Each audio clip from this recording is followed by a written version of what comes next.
Even the mother. Did you know in the beginning, weren't you wondering at some point, where's the father doing here? Where's the parent, you know? But then they later revealed the mother in the hospital, and she had no hair because she had cancer and chemotherapy, and she gave her mother a picture to show that you might love your hair, or even if you don't have it. She gave the mother a picture. So the mother saw it, removed the shameful scarf to show her hair or lack of hair in all its wonderful glory. And they went home and lived happily ever after. So this is just a simple form of story, but just to give an idea of how even with animation you can communicate ideas, feelings, and just tell generally any story. Did you want the girl to succeed or not? Because the way she cried and they opened her eyes, you know, who will hear a child cry and not want to help? Anyway, so just keep in mind your character. Who's your character? What do they want? What goal do they want to achieve? What is stopping them from achieving it? Do they achieve it or not? If you can get this, you have no problem with writing any story, even if it's a novel. So with that, thank you all. It's been a pleasure. Thank you, Kemi. I think now when you watch a movie, you watch it with a totally different perspective. This has really been exciting. I think for me, it is so practical. I feel like we should shut the door and you won't leave here until you have paid 50,000 naira each. Honestly, as a church, we did a movie last year, Another Holiday. We just tried to jump into the river, try to test the waters. Very low budget, I mean, relatively, when you consider Patrick Otoro and Koledo. But you know, being a part of this session right now, I'm looking at that story again and trying to x-ray it to say, hey, okay, so where did we get it wrong? But you know, one of the things I'm excited about is the fact that we started somewhere. We use actors in the house, you know. We used my office sometimes to shoot, part of my house to shoot. We just started where we were. And as at the last, I know that we have an offer to buy the movie from, I think it's from Côte d'Ivoire. Negotiations, we're still waiting to hear. Negotiations are on. They've offered, we've said, look, pay us a little more. But at least that attempt is a good attempt. So start where you are. Start. By, I don't know, maybe by the end of December, some people should do something. We shot that movie in a week. 7 days, back to back. We used our in-house team. If you want to shoot a movie, you can talk with us. There are facilities we have, there's equipment we have, you know. And I said it earlier that we're going to be making a lot of these things available so that we can do whatever we can to assist you. Good? All right. Kunle, well, I know you've got to fly. We look forward to having you back. Thank you so much. God bless you. Real good. Real good. And I trust that when we knock on your door, this is home now. This is home. God bless you. Thank you. Thank you. The next person who's going to be coming up is Wilson Otobo. He's got an exciting story. And after that, Patrick Otoro will, you see, you're the one going to give those tickets out. Don't put me in trouble. I will give them to you. Maybe you look around and say, all right, you take, so that you don't leave me with your burden and then people will hate me afterwards and say, Pastor, you didn't give me. But we're going to have a platform, and we're going to have, 1, 2, 3, 4 people on, and we'll have conversations that will truly bring this meeting to an end and would help you just know how you can make a change and make a difference in the world in which you're in. One good man, wow, these tickets, bronze is 5K, silver is 10K, gold is 25K, corporate is 2 million. And that's what you're going to be getting, one of these tickets. So it will happen at the end. Wilson, thank you.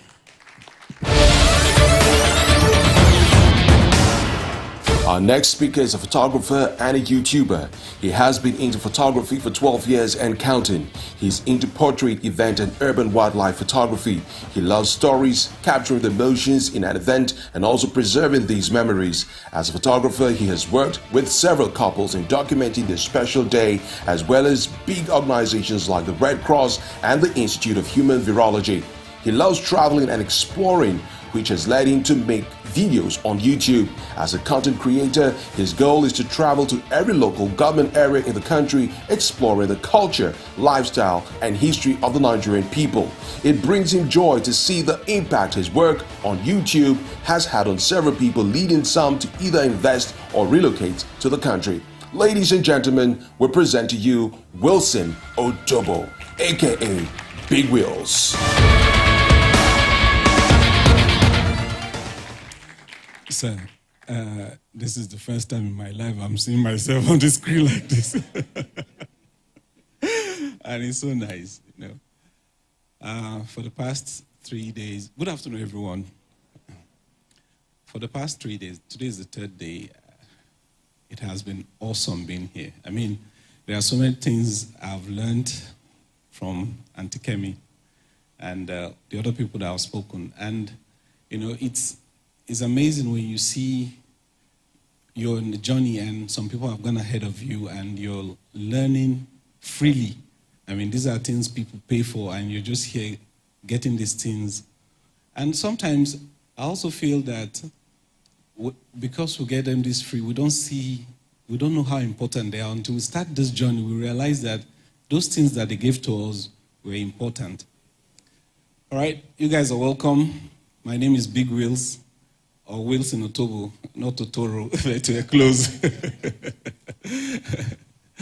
And I'm a photographer. Let me start telling my story, because my story started here.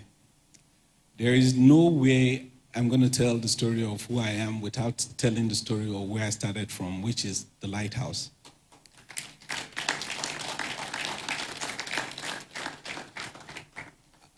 The reason I need to say this is that there are so many young boys here, young girls, who want to start doing something like this, and sometimes you have to join a system that will help you grow. A system that will allow you to explore your talents, the gifts you have, the things you do. Because being here, every Sunday that I shoot, I learn something new. Because it offered me an opportunity, because I didn't have a camera. Like Pastor said earlier on, it was here I first got the first camera that I started using. And fortunately for me, I had internet. At least I was working, I had some money. So I spent a lot of time on the internet, on YouTube, learning. I think I took about 4 months off just to learn. I will watch videos, I will practice, I will watch videos, I will practice, I will come to church, thank God for service, Wednesday service, Sunday service, I will shoot. Of course, when I looked at the pictures I took when we first started, I was like, whoa. But the beauty is that the more I kept doing it, the better I became, And like Pastor said, there was a time they wanted to go to Kenya. I told myself, I want to go. The reason that I love traveling, and sometimes when I think about my life, I say, if there was YouTube when I graduated from the university, I believe I wouldn't have worked anywhere else. I'll have just been doing YouTube. But unfortunately, there was none. There was no internet, there was no phone, there was nothing when I graduated. And here I am today, doing some things that some of you want to do, in spite of my age, And I want to say this here because age is a thing that I want to believe yesterday when somebody asked a question about his age and saying, can I be able to do this with my age and all that?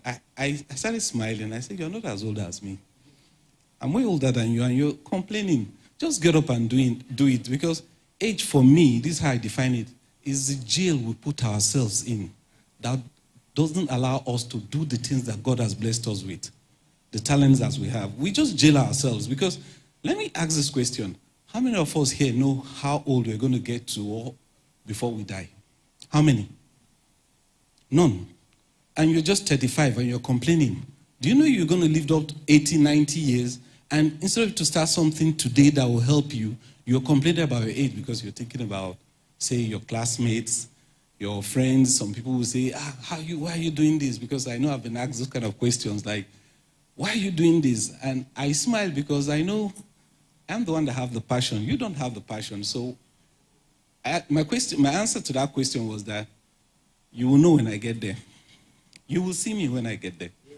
You know, and I've not allowed not having the right equipment or whatever I need to stop me, because I have, like when we went to Kenya, sir, I shot the videos I shot with one Nokia phone. That's what I shot those videos with. It didn't matter. And look at you guys, the cameras you have in your pocket are way better than the one I started with. And you keep complaining you want to have Sony, whatever, Canon, R5, you want to have all those things. You will not go anywhere if you keep complaining about things like that. And I believe that is the major thing that has kept most people where they are. You just want to have the best before you start. And I'm telling you, you will never get anywhere if you don't start with what you have. Because even if you start today, and I assure you in a year's time, when you look at the job you've done or the things you've created, you will tell yourself, whoa, did I just post that? People liked it that time. It's crazy. But you see, if you had not started, you wouldn't have grown, you know. So for me, I want to say, if you have it in mind to start writing script like Auntie does here, just start. And when you want to start, I will beg of you, don't go seeking advices from people who have not gone on that journey, because they will discourage you. They have no experience, so they don't have anything to share with you. What they have is their fear they will share with you. You want to start video? Bros, what do you get? They will not start comparing you to some bigger people and making you feel that, if you start, you're going to fail. My dear, just leave them alone. Go to someone who has already done it, somebody who has the experience, who can encourage you. This person will tell you, Wilson or whoever, look, just do it. And if you keep doing it, you'll do better. I'm telling you. It's just to start. Like Idowu said yesterday, just start. And that start thing is one thing I've seen a lot of people who will tell you, Big Wheels, I want to start making YouTube videos. You know what? I have started making videos, but I'm saving them. Or I want to get this light. Jesus, I'll just be looking at these guys are joking. You want to wait for light first. Just start. If you wait for this light, you'll never start. I'm grateful to God that He gave me the opportunity being in this house to have learned this trade of photography, and at the end transfer that knowledge into video. And today, I'm so grateful because you won't believe, it's not about what YouTube pays me. What the doors that YouTube has opened up for me is so big. I'm telling you. Right now, people call me, Big Wheels, I want to buy a house in Jos. Can you go help me check it out? The videos you see I make in Jos, I didn't just go. I was paid. They pay me to travel, they pay me accommodation, my feeding, they pay me the money, I charge them. I charge. Yes, I do. If I'm going to work in Abuja, I know how much I charge you to work in Abuja. And I don't say because it's Jos, I charge Abuja price and I add all my expenses and and they pay. And it's not because I read building technology or architecture. I didn't read anything like that. I studied electrical electronics, but that's not what I do. But what I do now, because they see what I do, they believe I know so much about it. And truly, not that I know much, but this YouTube has opened these doors that I'm able to meet people who are into construction, big firms. They call me. There's an estate right now. We just had a meeting. Was it last week? we had a meeting with the CEO. They sat me down. Big Wheels want you to help us sell this property. They have 53 4-bedroom duplexes. Sell, we'll give you this percentage. Make a video of it. And I'm telling myself, God, you know, I had that. Okay, yesterday we were here. Centenary City called me yesterday. They said we'll be having, they want me to join their team. That we're having a meeting on Thursday next week. And they are paying me for it. Sir, no Allah, sir. Truth be told, you know, it's just a beautiful thing to start. It's just a beautiful thing to start. And like me, I've not allowed age to be a factor at all. And I tell you, if you do think about age, you'll never start. And like I said a few minutes ago, I don't know how long I'm going to live. And there is a beauty about age, sir. Those that are 30 today, in 20 years' time, they'll be 50. And they'll watch your content because they are older. These poor boys here who think they are just 18 now, at 20 to 8, you're 38. At 38, you're looking at something different. You're not thinking the way you're thinking now. And now you tell yourself, okay, that guy is, you know, I can't watch that content. When you get there, you watch that content. And it will be there waiting because that content doesn't go away. It's there. Then again, like Ido said yesterday, we all dabble into things, you know. We start something, it might not go well. Like she was saying about food, you know, she was saying, what if she starts this thing and it doesn't go well? My sister, change, just keep going. First of all, when you start YouTube, you don't even know where you're going to. For some of us, I didn't know, but I knew something very well because I remember way back in Sheraton, I wrote a proposal that I told you about the places I want to travel to, the country, all the local government in Nigeria. I want to make stories about them. Pastor just tapped me. I said, Wilson, this is going to cost money. I said, Jesus, I don't have that money. But today, I've traveled so many local governments in this country. I didn't plan. Yes, I wrote that proposal over like 6-7 years ago. But when I started traveling, I didn't think of that proposal. I just started traveling. You know, I just started traveling. I'll go to places, tell the story of the people I meet, the local people, spend some time with them, whatever they're doing. I just want to express what they're doing in a way that I can tell it, you know. Like she said yesterday, Auntie said here, she said that you must tell a story. If you don't tell your own story, somebody else will tell it for you. And you see, all the stories like Nigerians have been told are stories that white people have told us differently because they share it from their own point of view. And most times, they only say it to their people. They sell the story to their people, but not to us. And we're supposed to tell our own story because we've allowed them over the years to tell our story. I was also lucky to have met someone who told me that they have a body somewhere in Aso Rock now where they're trying to put everything about Nigeria, because everything now they're looking for about Nigeria, every story, they always go to BBC and all that to get those stories. So right now they're trying to find a place where they can find stories about Nigerians that have been told about Nigerians and save them. That'll become a Nigeria archive. And they approached me and asked me if I can make some of these stories. And after that, I've already started. So right now we're working towards something. I just pray it goes well, you know, that they're going to sponsor me to go to places and tell the stories. That's, you know, and how did it come about? Because somebody saw my videos, they liked my videos, and they came and said, oh, I like the way you're telling the story. Do you have a proposal? Sir, I went back to that proposal that I wrote a long time ago. I brought it, they looked at it, they fine-tuned it, and they said, okay, they're going to run with it. We went to see this body that handles the chieftains, the first-class chiefs in Nigeria and all that. So we went to the body and we had a meeting with them. And we also now brought photography into the project. That for all the chiefs I'm going to see, I'm going to do a photo shoot for all of them. And they're going to pay. It's not free. You understand? So it's a big thing. I mean, just starting is the main thing. All right? I know. I'm here to actually talk about telling stories with photography, but the truth is that they're all intertwined. You have to, You know, as long as that's what you do, you just say it. And here's the thing.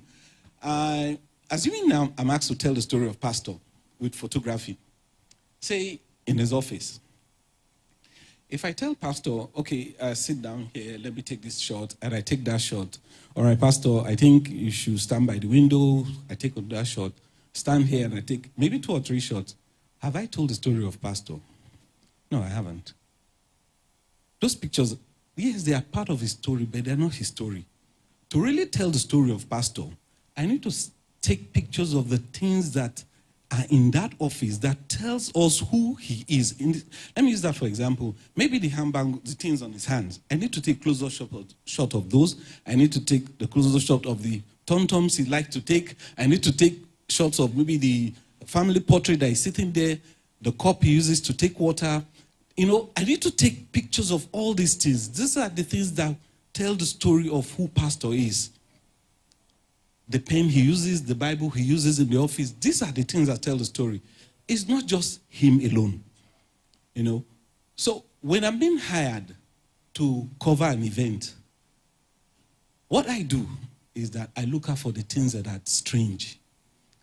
I don't just take the normal pictures. Okay, yes, I take normal pictures. Yes, I do, because you need to add all of them to what you're giving to the client. But I look for the unique things.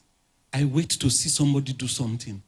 Sometimes, even in church, when I used to cover church services, I wait. Sometimes I just see something in the side of my eyes, and I see somebody do something. I will wait.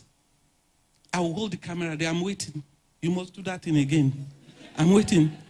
Sometimes the person never does it, but sometimes it happens. And when the person does it, it fills me with joy because I waited and it happened. You know, and for me, that's the story I'm trying to tell. You know, there was a time, I think, there was a time we had a church service. It was, I think, Easter or Christmas. A drama took place, and we took pictures with my colleague behind there. Yeah, that's Jonah. We took pictures, and at the end of the service, when we posted those pictures, Papa sent me a message and said, "You captured it all." He filmed me. You don't understand what it means. Papa says you've done something well. He's crazy. Do you understand? Because Papa is critical. You know he knows.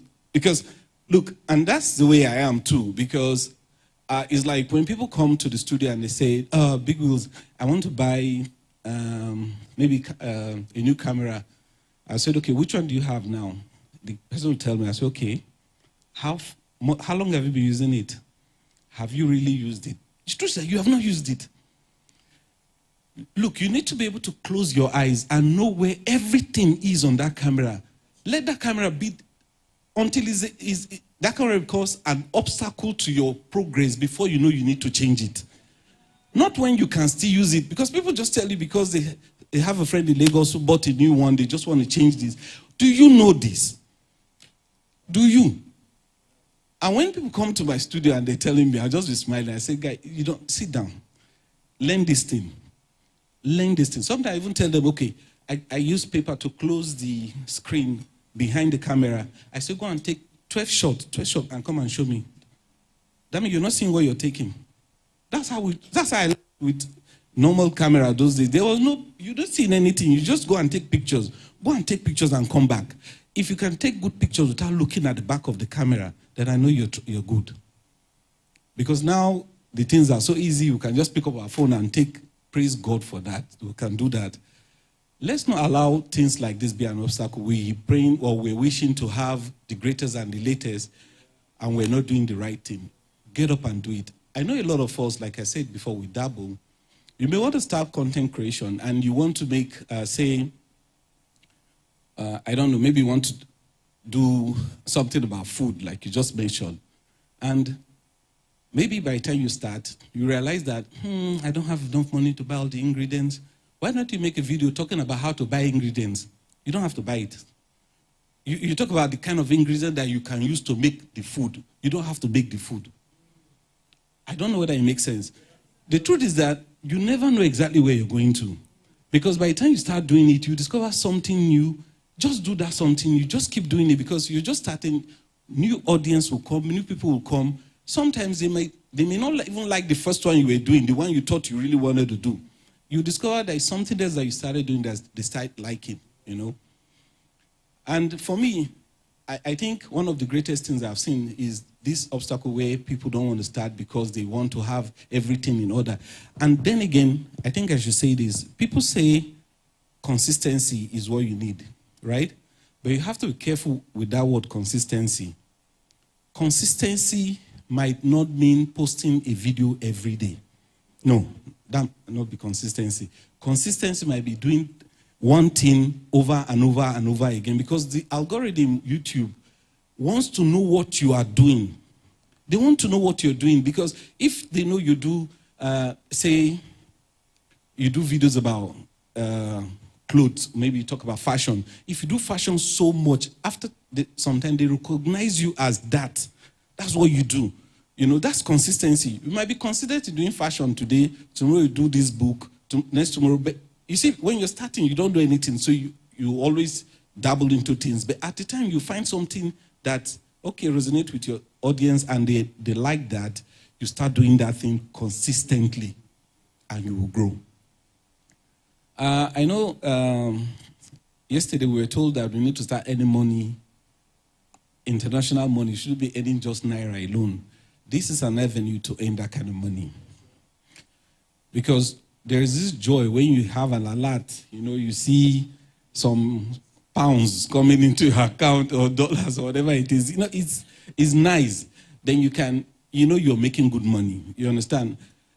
One of my friends, a YouTuber in Abuja here, called me and said, Big Wheels, I was 2 days ago. No, before, this program started on Thursday. On Wednesday, he called me and said, this is the first time in his life he has made money on YouTube that is bigger than his salary he's earning here, you know. He made about almost $2,500, you know, September. That was what he earned.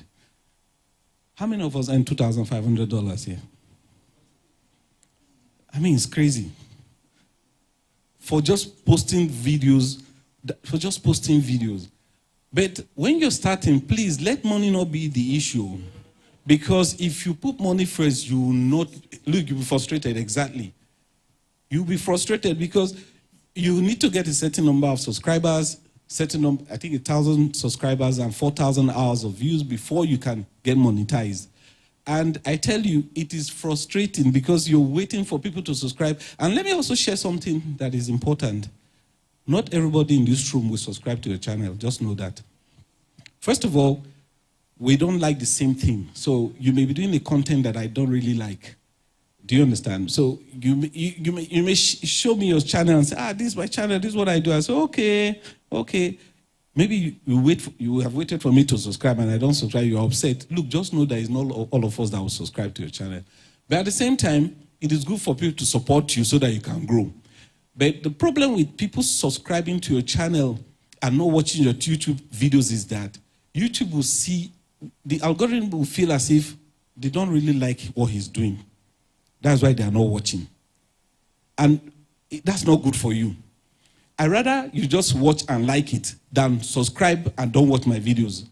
Really, I don't want you to subscribe and you don't watch my videos because it tells the algorithm that, these people that, all these 10,000 people that subscribe to this guy, only say 200 people are watching his video. It means this video is not interesting.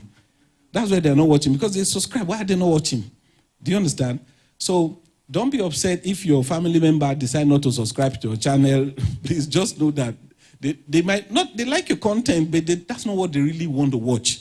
But if they subscribe and they follow you, praise God, just be happy that at least you have some people that have followed you, you know. Anyway, I want to just show a couple of pictures. And I want to talk about, before I show those pictures, I want to say something about photography and art. Photography and art are almost the same thing. You know, when an artist paints something and he puts it on the wall, every one of us will go and stand and look at that picture and we'll tell different stories of that picture. We see it different because our life experiences are different. Where we're coming from is different. So when we see those pictures, we'll read it based on our experiences and what we feel. You know, so is pictures too. So when people see pictures, they will read differently, just as the way I've explained about art. So I'm going to roll some pictures, and I'm going to tell you the story behind why I took those pictures. They may not They may be different from what you think in your heart, but this is the reason why I took those pictures. Can I get the first picture, please?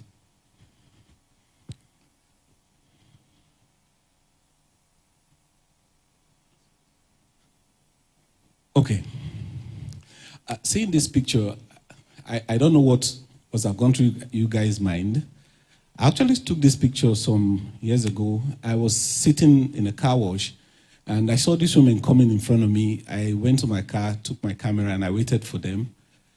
I took several pictures of these people when they were coming in front, and when they passed me, I took this picture. The reason why I actually took this picture was very simple. I was wondering the hard work that goes into this thing that they do. They are carrying these tubers of yam on their heads, and they are carrying their babies behind them. That is hard work. Even if you as a man is asked to carry that yam, after you get tired, but women will carry this thing, they still carry their babies, their baby will cry, they need food, they need... Look, that is hard work. I just wanted to capture that, and that's what I did with this first picture. Second picture, please. All right. This I would say is a snapshot because I was in traffic and it was raining. You can see from the glass there, it was raining. And the girl there was reading on the bike. So I quickly grabbed my camera and I took this shot before they started moving. What occurred to me was that, why was she reading on the bike? What's her story? What's the thing in her mind? Why is she sitting on the bike and she's reading? Some of the things that came to my mind was this. Maybe she's a house help. She didn't have enough time to read at home. Maybe she was doing so much work.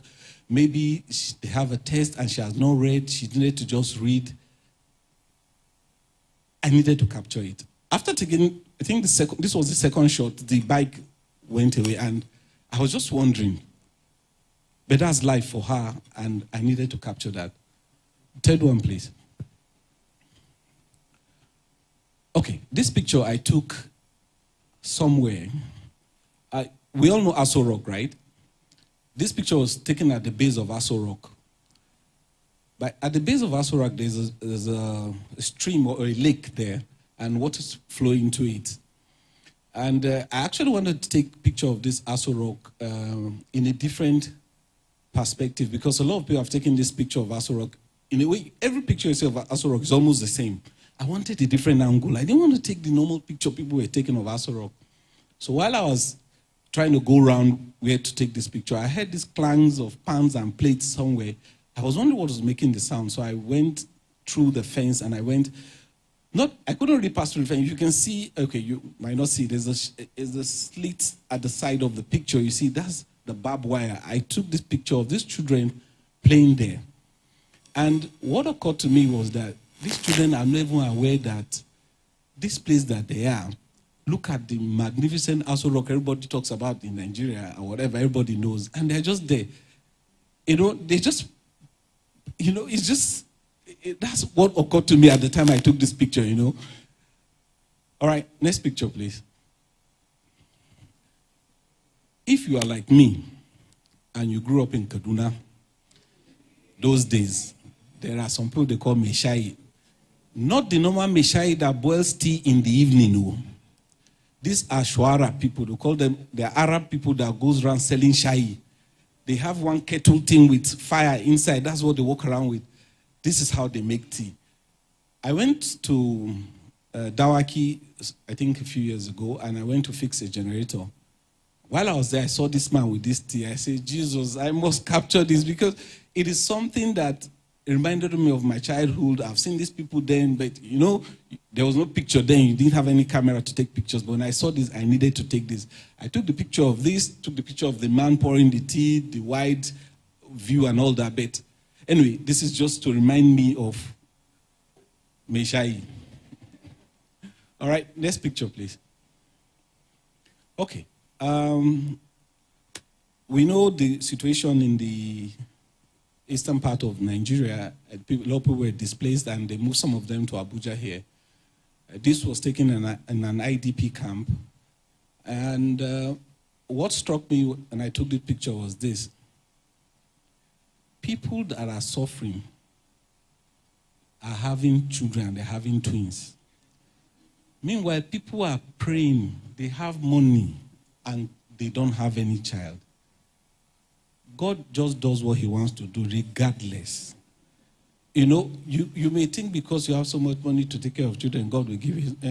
He will give to you when he wants to give to you. And those he doesn't want to give to, he will not give to.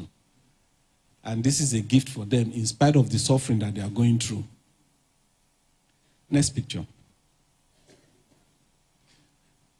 This picture was also taken at the same place. But why I took this picture was because the girl carrying this baby is also a child. And I was wondering, God. Anyway, next picture. All right. I worked with an organization that went on Easter Day. They went to feed some people in one other IDP camp. So I went with them. And this picture actually shows how happy these children were just being fed by a plate of rice and Fanta. You will not believe this thing. Pastor, you were there on that day, but I'm sure you remember. Yeah, you were there. Yes. These kids were so happy. Just a plate of rice and Fanta. And when I made an inquiry about this place recently, I was told that there is a school here that you paid 150 naira, I think a week or a month, for a child to go to school. And I started wondering, okay, because of that, we actually started a project. We're trying to do a documentary about them and bless some kids there. When they were talking yesterday, we were told that even if it means saving some sort of money to bless your community with, I started wondering, 3,000 naira would take like 20 children to school here. 3,000. That we buy pizza or we buy shawarma with. We take care of 20 children in school. That's one project I've taken upon myself. Anyway, I know when it comes on YouTube, you guys will see it. I'm already working on that. Next slide, please. We were told that men shouldn't cry. The reason for this picture, I actually put up this picture, is to show that when you are asked to cover an event, you are asked to take pictures of the things that people will see that will become long-lasting in their memories. When I'm asked to cover, say, a wedding, what I do is to capture the things that normally the people who hired me will not have seen. That is why they hired me, to be able to tell story that when they look at their work, they will say, oh, okay, this one happened here. Wow, that is why I cover events. This person will have forgotten what was said on that day that he wept. But when he sees this picture, he will remember. You know, you're there to cover events for people. No, it's not a photo shoot. You're not there to glamorize it. You're just there to cover, to capture things that the people will see, and they will say, even if they are forgotten, when they see, they'll remember what happened on that day. All right, next picture. Well, I know everything is not always about sadness or cry. Sometimes there is joy. Sorry. There is joy and people get happy. Like you can see these guys getting married. The groom is rocking his wife. All right, next slide, please. And this picture is the reason why we are in church. Without this tomb open, there is nothing. And this picture was taken in church. And I'm glad. And I'm glad I was the one that took this picture. Well, if you are here and you want to start a YouTube channel or something like that, or you want to go into photography or videography, I want to advise that find somewhere to render your service for free. Beg them. Look, offer your service. Even if you don't know, you tell them you want to learn. And don't ever think, don't ask them to pay you money, because that's one of the things I realized. Somebody comes to you, they want to learn, and they want you to pay them. Excuse me, if the first time after I said I studied this YouTube thing for about 4 months. I needed to still learn from somebody. I paid 150,000 over 12 years ago to learn. Not because the person I wanted the person to really teach me. I just wanted to be in the community of photographers. Because I know the person knows so many people, I don't know anybody. So I paid.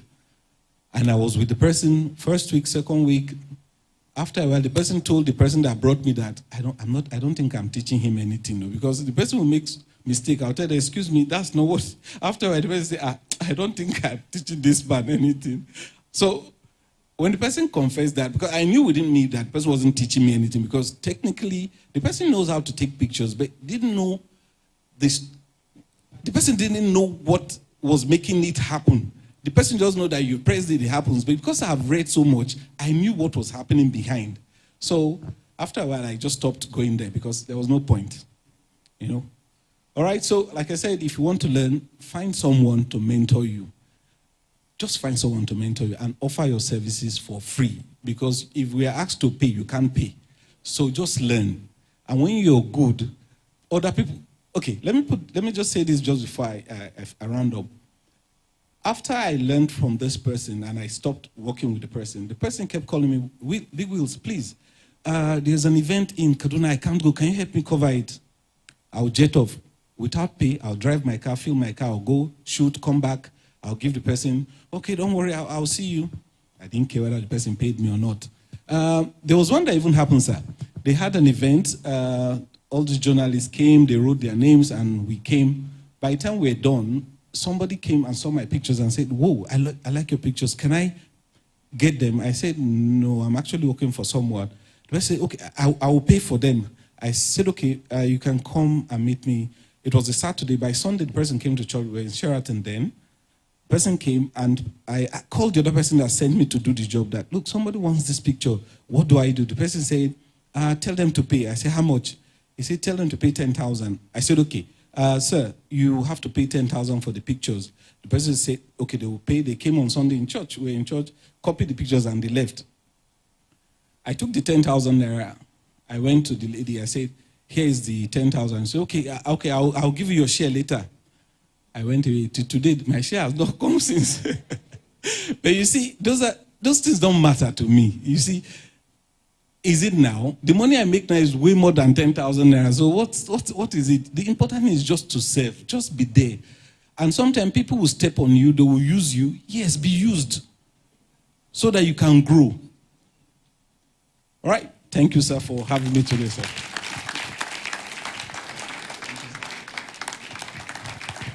Can we celebrate Wilson? I doff my cap for you.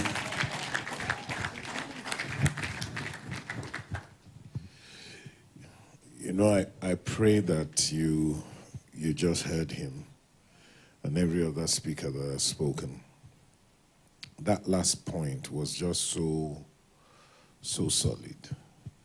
Because times have changed. But then the principles haven't changed. The things that brought us here are the things that he shared. Can you serve for free? Today, even in church, people want to be paid for everything. Yeah, can be compensated, but we didn't grow up on those things. We did the things we did. When Kunle was sharing his story, I was keyboardist in the local assembly when I started. Learned to play the bass guitar, worship leader, did all kinds of things. There was just such a joy. I know times have changed. We would trek 2 hours to go to church because we didn't have money, but we still went. We gave our all. You do things for free. I once had when I was in Kaduna, I had a studio. You need to hear this story. I had to set up a studio. We were doing broadcast on TV. And we thought to commercialize it to earn some money. And I had pastors who would come and they would say, we like what you're doing. You know, we want you to do a montage.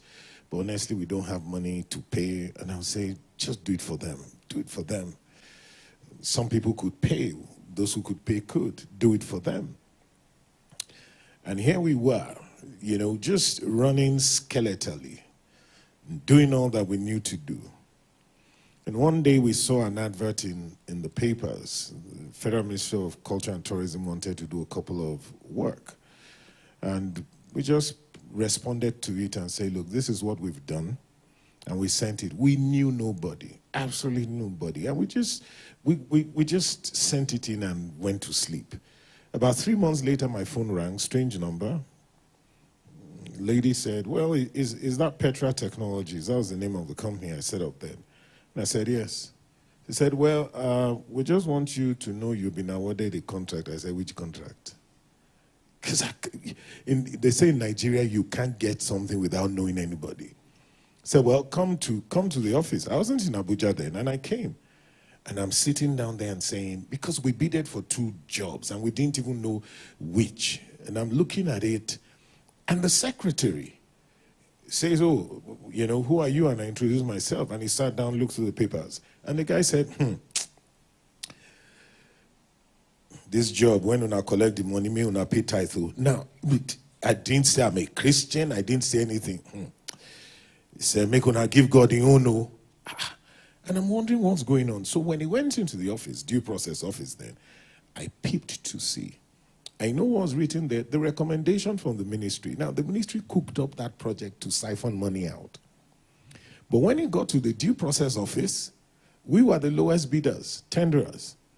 And they had written a recommendation. Although Petra Technologies Limited is the lowest bidder, we do not consider them competent to do the job. Now, when they took all the files of all the projects, our file was on top. And when the due process office read it, and they said, well, from what we've seen, we see competence in them, we're going to award. And the ministry said, no, we won't, they're not, because they wanted to take the money out. And they said, well, if we will not award this contract to Petra Technologies, take all your files and go. So their hands were forced, and it had to be awarded to us. The minister then did not even know about the project. So we did everything excellently, and it got to payment. The minister said, how can I pay for something I didn't know about? How did you? I went to his office and he said, how did you get the project? I said, we responded to a tender. And he said, well, I'm not going to pay. I didn't know about it. They didn't let me know. Let me even see the job. And he watched it and he was like, wow. Okay. You can change this. You can change that. You can do that. You can do this. 6 months later, we were doing work for BBC. So I called my guys to a meeting. I said, when I was saying offer services for free, these were ministers who needed support. And we would, so I can tell you my story on and on and on and on. And it's just because you said it that today, I mean, I'm re-echoing these things again. Look, there is a currency of the spirit, and it is not money.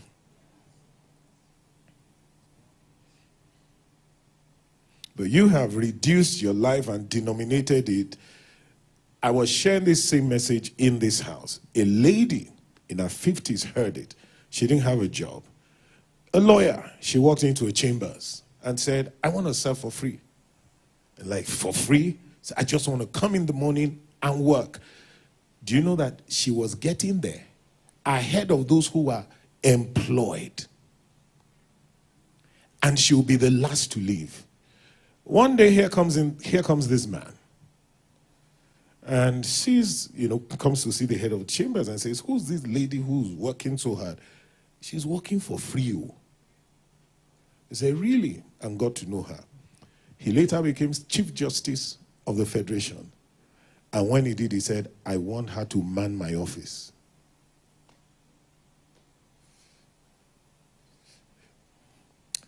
We need to go on break.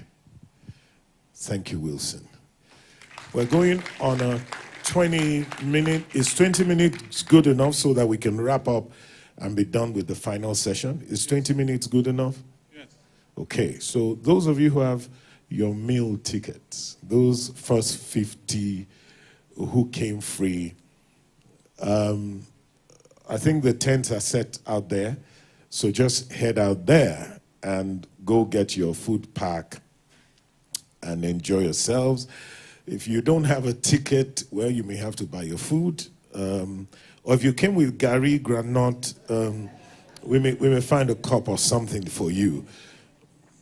Well, let's take our break, and then our brother Patrick will come and round up and give the tickets. You have what? Extra 30, so they are 50. He'll give the tickets to those who are worthy.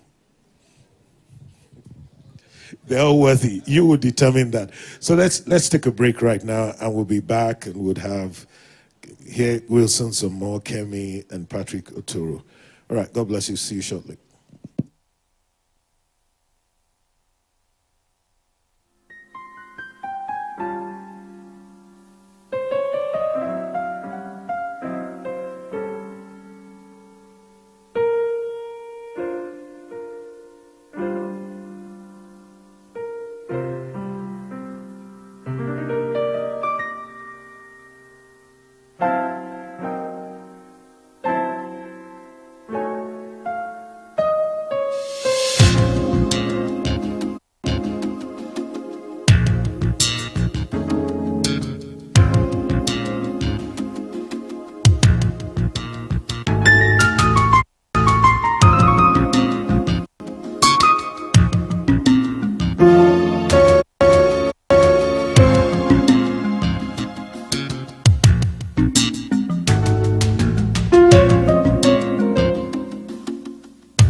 Hello, everyone. Please, if you're outside, we'd like for you to come back inside into the hall. Please come back into the hall.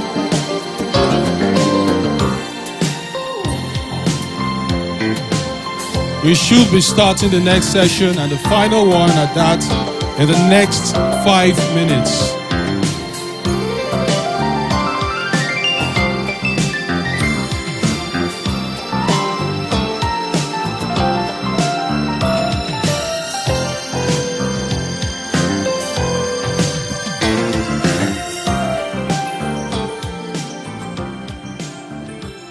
Please, those outside, come back inside, okay? We're about to reconvene in the next 5 minutes or less.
Okay, please settle down, settle down, settle down.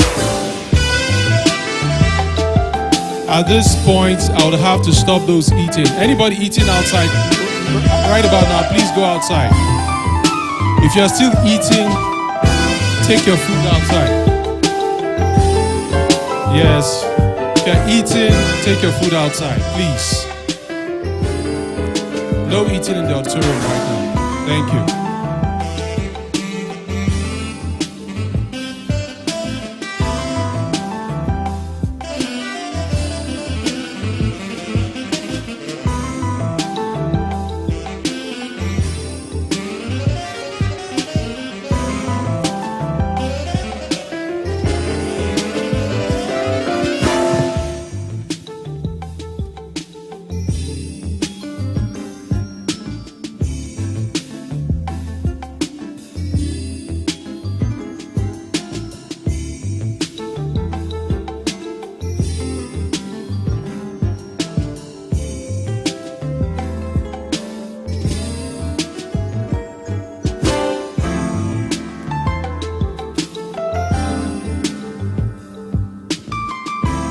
Okay, so quickly before we start the session, I'd like to make this announcement. I've been instructed to let you know that a Telegram handle, a Telegram platform will be made available before the end of the summit. Okay, so the idea basically is for us to keep communicating.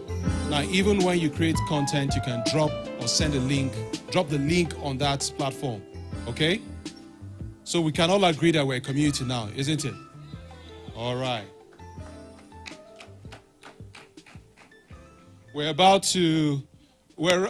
preparing to round up. It's been an amazing journey, an amazing past few days. And for me, it's been worth the while, right? So what has it been for you? I know I've been asking this question, but I need to keep checking, all right? I want somebody who has not said anything, and I'm looking at her, and I'm coming to her. All right, talk to me.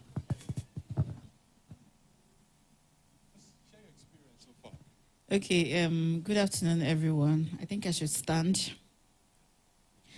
I came here to improve on my creative skills. My background is medicine. I'm a medical doctor, and I run a business. And content creation is something that I will call one of my weaknesses. So I decided to come here to learn. I write. If it's writing, I write really like easily and freely and all of that. I've written since I was a teenager. But for video, photography, the visual part has been a big struggle. So I came here to get gingered, get pushed, learn, how to start the content creation journey, and it's been really good so far. So I'm going to ask you a question, right?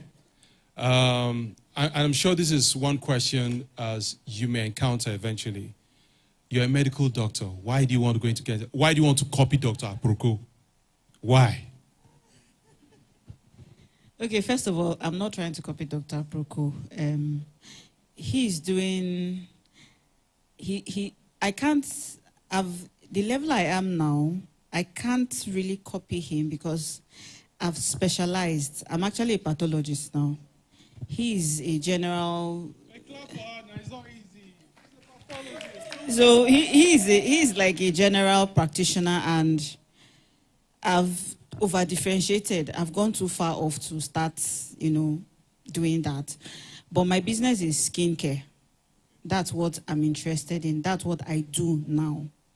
So, and then I write, and my interests are skincare, personal development, leadership development, family, parenting, you understand? So for me, I want to learn how to create visual content around those areas, not copy. All right.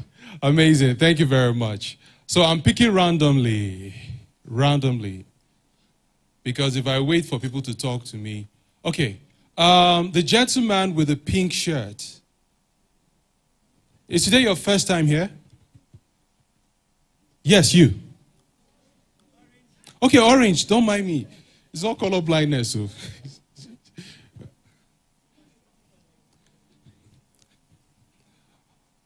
Oh, yeah, now. All right, talk to us. What has it been like for the past few days? I mean, for the time period you've spent with us so far. Okay, good afternoon, everyone. My name is Ehi. I'm a writer. Okay, let me put it like that. I'm a writer. Okay, I play around with words.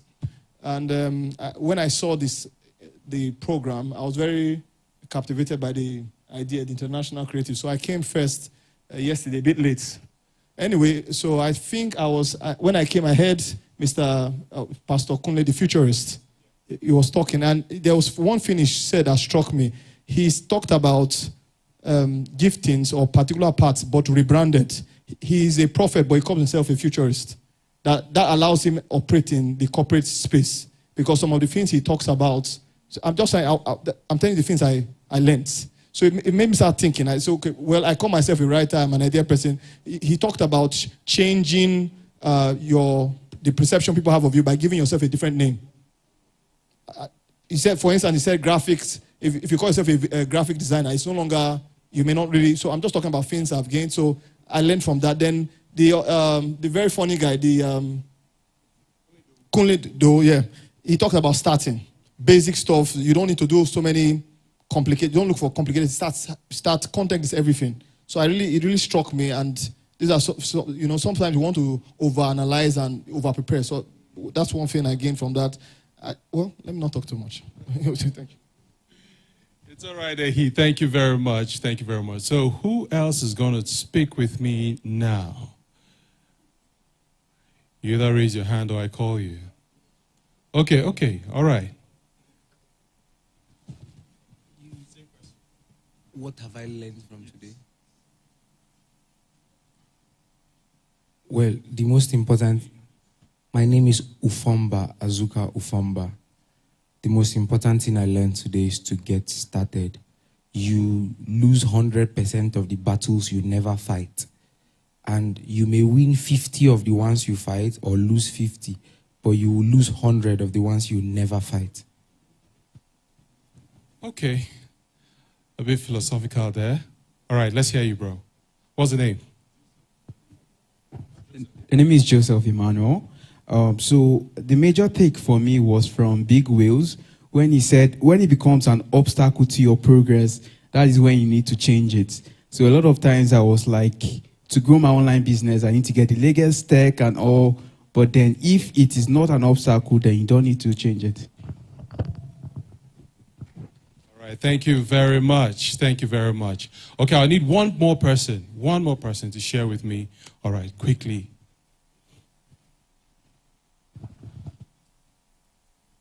Praise God. I'm grateful that I came. Actually, we are into missions. We go to rural areas spreading the gospel. We have a website. We have so many videos, pictures, but getting them up there, showcasing what we do, sometimes we lose files of what we have done. But coming here is a boost. I want to thank God that I came. I was telling my sons out there, I say, you see, we have everything. We are not even looking for them. It's what we do, and we have them, and we are not showing them. We have the content already. It's just to upload. So we need to get to work. Thank you very much. Now, you see, that's the danger in not starting. That's the danger in not starting. So, can I cross over? So we're about to take this to a whole new level. The next session is going to be interactive, okay? We're going to be asking certain questions, and you'll also have an opportunity to interact with our panelists, okay? And ask them whatever question it is you have, okay? I know if we go on and on asking questions about what you've learned so far, I mean, that will take an entire session altogether, right? I mean, as it stands right now, some of us cannot even express, I understand, some of us cannot even express what we feel at the moment. Personally, I recall yesterday when I got home, I woke up around, I was tired, and I slept off a little bit, and then woke up sometime around 11 p.m. And I just went into thought. I was just thinking about so many things. At some point, I'll be angry at myself. I ought to have started. So I remember back in the day in Kaduna, in Sold Out Clan, we used to do a lot of drama, a lot of skits. These were things we were doing, And if only we had continued, some of us had continued, it would have been easy just transcending into, digital media as the case may be.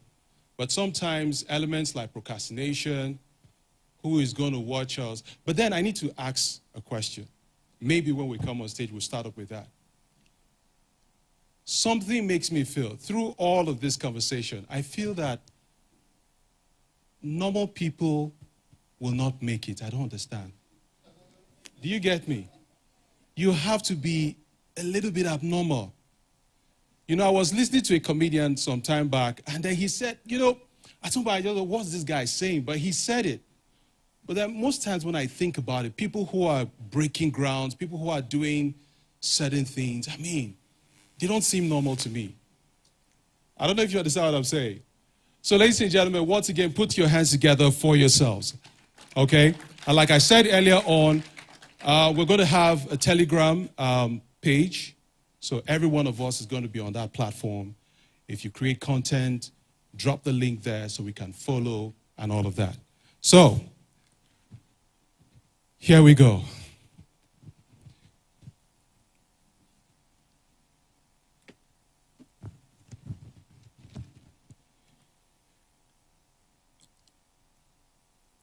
We have a panel discussion next, and that's why you see all of these seats here. It is my privilege and honor to invite the convener of this summit. He has to be on the panel. There's a particular question I really need to ask him.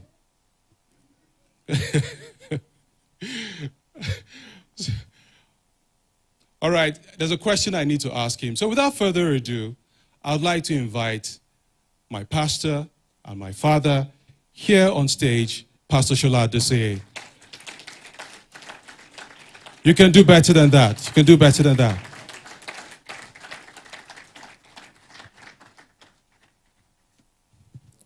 Yes, here. Yes. Okay, so our next guest, I've seen Figurine. How many of you have watched the movie Figurine? Okay, how many of you went back to check? Okay, you've watched Figurine. Do you know who wrote it? You don't know who wrote it? Aunt Kemi wrote it. Please put your hands together as she comes up. Now you've met her in person, yeah? Don't get tired. Please keep putting those hands together. Please. Okay, so I'm not going to talk so much about this gentleman. He was very simple and practical, okay? And one thing that he said that, of course, has made an impression, Joseph, and I keep hearing this thing, don't start with money as a focus. Why do successful people say that? It can be very annoying sometimes, you know. Big Wheels, ladies and gentlemen, put your hands together for him.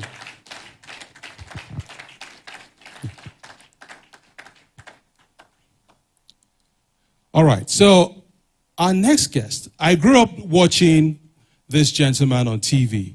I knew him first when he was a presenter on a program on NTA that had to do with the Nigerian customs. Yeah. Was it road safety? Who is it? I know customs. I know it was customs. You know, who knows Talita's father? Halita. Who knows Halita's father? Can you recognize him here? Okay, that's Halita's father. That very gentle, humble, you know, was he poor? I don't know. Ladies and gentlemen, please put your hands together for Patrick Otoro as he comes on stage. You're welcome, sir. Trust me, sir, you have been an inspiration to a lot of us. A lot of us. You're welcome. So let's get right into it. Pastor, I'm going to start with you. And this question has been ringing in my mind for quite a while now. I've known you from Kaduna, and I've always known you to be interested in what young people are doing. You've always been somebody who will initiate certain things, startups, and all of that. But what is your motivation, particularly in a situation where, or in a system where it's very easy to suspect people, in quotes, he's a man of God, he wants to take advantage of and all of that. What has been your driving force? Well, I think it's a good opportunity for people to know that one of the things that I love is to see things grow. I remember as a little child at the age of 10, 11, I would take seeds from, you know, the store at home, and I would just dig and I would plant, and I would go there every day, you know, to see, you know, the seed germinate and grow, and I would harvest, you know, some seeds. It wasn't so much about harvesting food, but I love growth. I planted carrots. I was so focused on growth. And, you know, of course, carrots grow downwards, all right, vertically downwards. So you don't know whether it's really growing. And I would go and pluck out one and find a short carrot. At the end of the day, I ate all the carrots before they matured. Because I love to see growth. So what drives me is seeing people grow. And you know, the growth track, that was part of the conversation we were having with Wilson. I mean, and I was just, you know, happy with him that he's able to tell us where he started and also show us where he is and where he's going. It's what's missing in a lot of people today, that people just come up with highfalutin words, you know, I became this and I'm a millionaire, I'm a billionaire, I'm successful. But there's no track to follow. And so there's an inner desire just to see people, you know, blossom, find their bearing in life. And that's the calling of God in my life. So whenever I see it and whatever opportunities there are, I just go for it. Secondly, I'm one who's also, I'm willing to try things. I've shared this story a couple of times where I traveled with some friends. You know, we were in Italy many years ago. I wasn't saved. If I knew then what I know now, I probably wouldn't do some stuff. But we were at a swimming pool and I couldn't swim. But everybody could swim. Okay. And I was ashamed to go in through the shallow end. So everybody just dove in. Boo, wow, they're swimming to the other end. I said, me, shallow end. Then they'll be laughing at me. So I dove into the deep end. And I knew I couldn't swim, but I knew I had to survive. So everything I had seen, I'd watched people swim, I started doing it. And so I'm under the water, I'm trying to get out, and I'm praying that I get to that point where my feet will touch the ground, then I can stand up. And the first time I tried it, my feet couldn't touch the ground. So there's panic, and I'm doing all of that. Then finally my feet touches the ground. I stood up like, yeah, I really swam. So we were at that poolside. Please don't try that at home, okay? Don't try it. You know, we were at the pool for 3 hours. My friends left that place believing I was an expert swimmer. Only me knew that I couldn't swim. So how does that translate into things? It's just like this summit. God puts the idea in my heart, and I've carried it for a while. Look, Creativity Summit, there are lots of creatives. People should be doing things. Let's empower young people. Let's do it. I call a team of people together, and I don't think how much is it going to cost. Let's do it. We begin to plan. Oh, can we reach Kunle Idowu? Can we reach, you know, Patrick, Otoro? Can we reach Kunle Shorinyo? He was, you know, just like, hey, Kunle is my friend. Are you in Nigeria? He's in Nigeria. And we started, and here we are today. And honestly, I'm excited. So this also is jumping it at the deep end. There are lots of people who feel this is in ministry. You're not preaching the gospel. You're not preaching 1 Corinthians chapter 10, verse 10. I like to be in those places. I love disruption. Okay. I like when things are abnormal. I like to dare new things, do new things. And I love young people to do the same. So that's the essence of this. A couple of months ago, we had a tech summit in the same place, in partnership with Microsoft. Never been that road before. But I just felt we need to go there. Let's empower people. Let's show people that the world has changed and they can position themselves to be a part of that change. All right, thank you very much. Thank you. I needed us to get that out so that even for those who are just coming today for the first time, you'd also have a sense of what we're doing here. I know there are people who just came in today for the very first time. Some of you may have missed out when he gave an opening remark a couple of days ago. So I hope that also gives you an idea of what we're doing here. All right, what we're really going to be looking at today is leveraging media platforms for positive impact. Is this achievable or a tall order? I'll start with Aunt Kemi. Let me ask you this. At least we grew up watching Tales by Moonlight. We know the likes of Peter Igor, one of the most prolific producers Nigeria has ever seen, I must say. Has anything changed from content, particularly in terms of writing? Because I know I really enjoyed Things Fall Apart and a couple of other programs on NTA. this time around, sometimes you tune into certain, even cable network, and you don't really find that originality, that thing you're looking for. You don't find it. What has changed? With regards to at least public television at the time, what happens was the creatives left. Because when you think about it, there was a time when, okay, now I'm showing my age, there was Kokra at Dawn, Village Headmaster. And isn't it strange that I remember I went to a seminar some years ago and somebody was saying the days of Village Headmaster, Kokra at Dawn. I'm thinking that's 80s. And we're in the year 2000s and we're still saying the days. What has NTA been doing? You have the greatest coverage. We even had TV before South Africa. The range we had it. Radio, we had everything set. We're not producing content because the people there or the powers that be either they don't know how or they have so strangled creativity that you need to move out to be creative. And they rather just, whatever government gives them, do a documentary. They're not thinking. I mean, 80s, that was even before EastEnders. EastEnders, I think, started 85, 95. EastEnders is one of the longest running series daily in UK. And we're still talking about Kokra at Dawn or there's this one by Amaka Igwe. I've forgotten what it was. Checkmate? Checkmate. One time I had the privilege to sit down and talk with her, and she said that actually she produced it. You know, obviously we know she produced it, but it wasn't the brainchild of NTA. It's like they created it, brought it to NTA. When the thing became popular, and she started getting frustrated by them. You know, so it's like, who are these people showing? Because people are now coming to NTA watching. They produce content, but then when NTA is not pushing content, people will come. Usurpers, I wouldn't say usurpers, but we have foreign cable channels coming into our country, having their own daily soap. And then suddenly some Nigerians get angry. Why are they doing this? Why are they taking over? Because you let them take over. They came and found virgin territory. Nobody was doing anything. So they started producing their own. And then even while they were producing, the Nigerian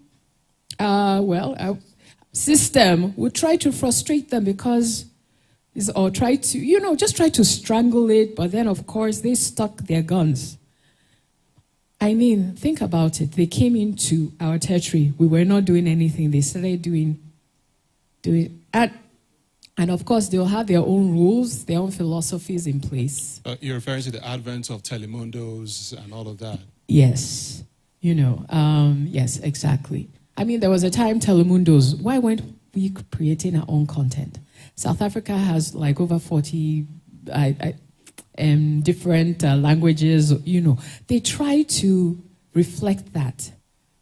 We in Nigeria, we have the people from Warri, the East. We have dialects that even we don't know about. We are not creating content, our own content. All right. Patrick, let me come to you. How far back has this set us? Has this set us back in any way? Honestly, it has. Several years behind. As we speak, Nigeria right now, our values in terms of culture, maybe now that Nollywood is having a rebirth or a renaissance, if you like, are dying. Because the only way most of these things can live on is to tell our stories ourselves. And like they say, if you don't tell your story, somebody else will. And that person may just be telling it the wrong way, which is what has happened to us. But for Nollywood, the stories you'll probably be hearing trending all over the world about Nigeria is crime, corruption, and all that. But why they celebrate the Nigerian actors abroad is because they are watching our productions and they like what they see. And I'm also happy that we don't do ritual films anymore. That used to be the order of the day back in the day when Nollywood started. It used to be everything ritual, or white handkerchief, you disappear. That was the story. But now we don't disappear anymore. We tell real stories, good stories. Let me ask quickly, could that be the reason why we've so glamorized unconsciously, or should I say subconsciously glamorized Yahoo boys, Yahoo Plus and all of that? Because even on TikTok, I see content like that. People deliberately putting content like that on TikTok. Could that be one of the reasons? Yeah, it could be. The reality we face today is that everybody wants to make it. And that's why even if you watch most of even the productions we have now, as good as they are, we tell some stories that are not real. One of the reasons why I agreed to be part of Alita was the reality in the story. There was a village girl that came to the city and is making it. That is our story. But when you watch a movie where everybody lives in a glass house, everybody's looking very prop and prim. All the ladies are always wearing makeup even when they are sleeping in the bed. That's a problem for me. That is not us. So when you tell real life stories, which is what I like about Figurine as well, is a true life. I mean, you can relate. You see the characters, you can relate to them. That makes viewership and followership easy because this is me. I can see myself in some story. When people don't see themselves in stories, it's not real anymore, and you actually will be losing your audience in the process. Okay, you want to react to that? Yeah, I just wanted to add this because she was reminding me about the power of a story. You know, you've talked about the Yahoo phenomenon. This happened to me. I was in China. I think this was about 16 years ago. I was in Shanghai. I traveled to Guangzhou, and I was coming back to Shanghai. So I hadn't seen any black person. This is now, there are lots of blacks in China. So 16, 17 years ago, look how many black people, you're walking in China and they're touching your skin like, are you, you know, they can't understand you. I'm at the counter, and I see a Kenyan. I didn't know she was Kenyan. There's a lady. I'm excited, like finally, black person. And I have a conversation with her. Where are you from? I mentioned Nigeria, and she kind of like hesitated. Well, she checked into her room. There about 9 p.m., I went to the restaurant. She was there. She's the only black person I've seen. So I went to sit by her table, and we began a conversation. And after a while, she said, you know, I want to ask a question. When I saw you, and you said you were Nigerian, I became afraid. And I said, why? She said, because in Kenya, we watch Nigerian home videos. And somebody would touch you and you disappear. Okay. I'm not joking. All right. She said, so I didn't want you to touch me or come near me because I may just disappear. And I said, no, you know, so I had to now start trying to explain why those things are there. But this is real life. Now, and that's to tell us, especially as Christians, we are not just content creators, but we're also carriers of culture, kingdom culture and values. We must not lose out on that. So if in China, someone could be afraid of even, because we shook hands, she was very finicky about it, could be afraid. And it was when we shook hands and she didn't disappear that she realized that, okay, maybe this isn't, and I'm not kidding, it sounds like a myth. So what we push out there in terms of content is also defining who we are as a people. And as Christians, we must reshape the minds of people. There's so much demon, you know, if you sleep and you dream and you see you eat in your sleep, you are possessed. I ate last month in my dream because I was hungry when I went to bed. So, and the food was sweet. Do you get what I'm saying? How do we, and it's all those narratives again that lots of believers are pushing out. And they're not biblical. So let's not forget that. Content is not just about being content creators, but what values are we pushing? What are we, maybe Kemi would say something. Right. She was trying to. I would like to ask this question, and Big Wheels, and Kemi, you can also jump on the question. You know, there's a narrative that most times when people like yourself, photographers and you know, screenwriters are contacted by perhaps foreign donors and all of that, they deliberately want to get pictures that will depict Nigeria or Africa in a certain light. Is that true? Okay. Let me start by talking about some of the content I've put out, you know. And you discover that people, like some people will make comments under that. Why are we not seeing the slums? Why are we not seeing the people suffering. And I made one of the videos I made. I said in the video that my YouTube channel is to promote Africa. It's not to depict the pictures that they've been seeing. They've seen a lot of that. I'm not there to put out those kind of pictures, you know. So what I do on my channel is just to tell the positive story of Africa the way I see it. And I've done this for years. And When I I say also, bad news, what is negative yeah, sells I also most. wanted to say that if I keep pushing out content like that they want, it will get a lot of views because that's what they want. But I'm not ready to do that. I'm ready to tell the good stories that we have, but with a balance.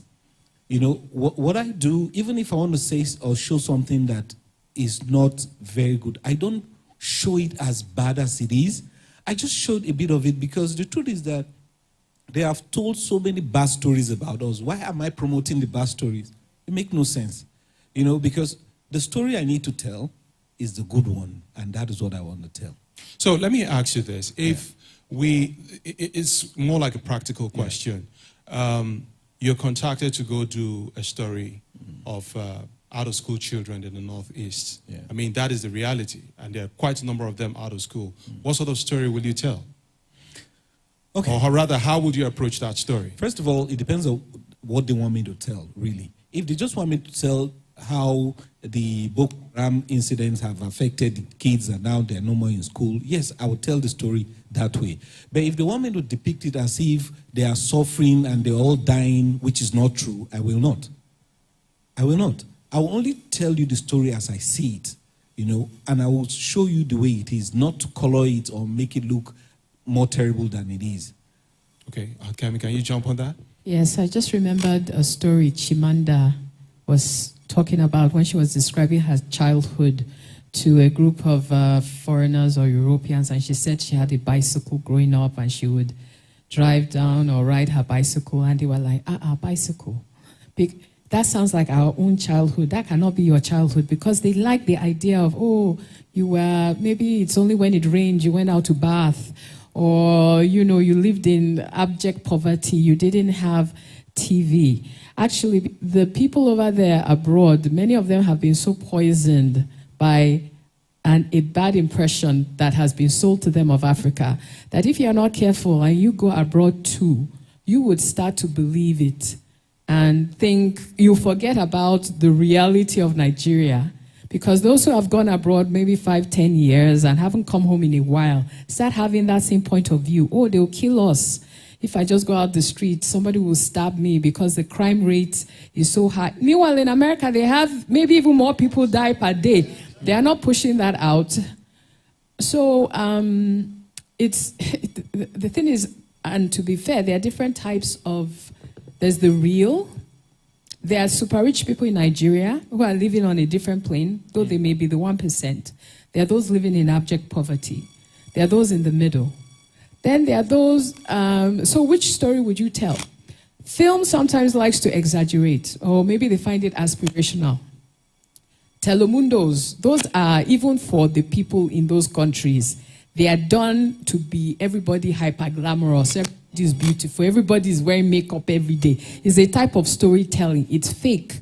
But people like it because it's a form of escapism. Some people don't want to go and watch poverty. It's like, we have enough poverty at home. I want to see people living large too, so that I have a goal to go to in my life. So it depends on you. What story consciously are you happy to tell and comfortable to, you know, to tell? So I can't constrict and say, no, it's this type of story you must tell. It must be this type of story. Just be aware of the choices you make and the effect thereof. That's all. Okay. All right. Patrick was okay. Sorry. Go ahead. Okay, just to add to what she has just said. I made a video recently that I was in Abraka, and from the window of my hotel room, I saw kids building a house, and I was wondering what they were doing there. And I actually saw them first cooking with this bad-looking place, and I made a video, and I was asking myself, why are they here? Why are they here? So I made up my mind I was going to see them the next day. So I opened the window, asked them whether they were there the next day. They said yes. So the next day I went there and I spoke with them. And when I was leaving, I decided to bless the kid. The youngest child there was 10. The oldest was 18. And they were into construction. They were building. It's a fantastic thing they are doing there. So when I left, I made this video. I posted it like 3 days ago. And one of the comments I got was that, are there no child laws in Nigeria? They should jail the people. They should do this and do that. And I looked at the name of the person that made the comment. He's a Nigerian. And the thing is this. Have you forgotten that this is how we are here? Why I'm saying this is this. Is it not better these children have a trade than for them to be begging on the streets or being used as maybe kidnappers and all that? So why don't you just encourage the children? I'm not saying that it is not right. It is right for them to be doing what they're doing, but maybe the parents don't have the resources to put them in school. And to top it up, these children are not Nigerians to start with. They are from Cotonou. They brought them here to work. Their master is from the same place, and that's what they do. But the fact that this is what happens normally in Nigeria, just because the guy is living abroad now, he's shouting and saying they should arrest. I told the guy, calm down. This is how we are. We don't have the money to go to school. We learn a trade. I'm not saying it's right, but that is what it is. You understand? All right, Patrick, you were going to say something. First of all, let me sincerely, I forgot to say it the first time. I wanted to thank Pastor for having me on this program. Thank you so much. I really appreciate it. I tell people I'm a storyteller. When they ask me, what do you do for a living? I tell them I tell stories for a living. That's how I pay my bills. When I walked in here yesterday for the first time, how you tell your story is based on perspectives. Yeah? I walked into this room yesterday, and I'm saying, wow, this is a beautiful hall. Look at the chairs, multiple colors. Look at the stage. Look at everything. The setting is so beautiful and so cool, so calm. Now, if you asked me to tell you what was my first experience here, I will so blow your mind with the picture I'll paint for you, right? Some other person will walk into the same hall. I saw, boy, this house dark, oh. Everywhere just black. When I enter the place is black. That's a story. Somebody will go out there, if they hear that particular version of the story, they say, well, no, enter that place, oh. They see the place black. Okay. That's what he has seen. Yeah. It's a perception. Two different people told the same story of the same place, but in two different ways. What are you communicating to your audience? Even in Nigeria, in the midst of poverty, you could tell a poverty story from the point of view of inspiration. Right? You could take a poverty-stricken society and pick one light out of that same poverty-stricken place and tell the story from that point of view. That's what people will see. But now that you're saying this, I'm wondering, I want to use two popular slums most people visit when they come from Europe or America with a bit of dollars. The popular slum in Kenya. You know, it seems like that slum will never go away. I don't know who knows that slum. The popular one in Kenya, everybody's always going there. And then, of course, in Nigeria, there's the Morocco, right? Morocco, yes. Morocco, yeah. It appears every UNDP, everybody wants to visit there whenever they come and all of that. You want to say something? Just wanted to quickly interject. Somebody flew all the way from UK, stayed in a very expensive hotel. Then she went to, Morocco, Yeah. and then took a picture and said she's in Africa now. This after driving an AC car on a road, staying in a 5-star hotel. The one she now posted on Instagram is Africa. And she's a black lady. She wasn't even a foreigner. Yeah. One of the things we also must understand is that why this story of the abject poverty in Africa continues to be pushed out there is because funds flow in that direction.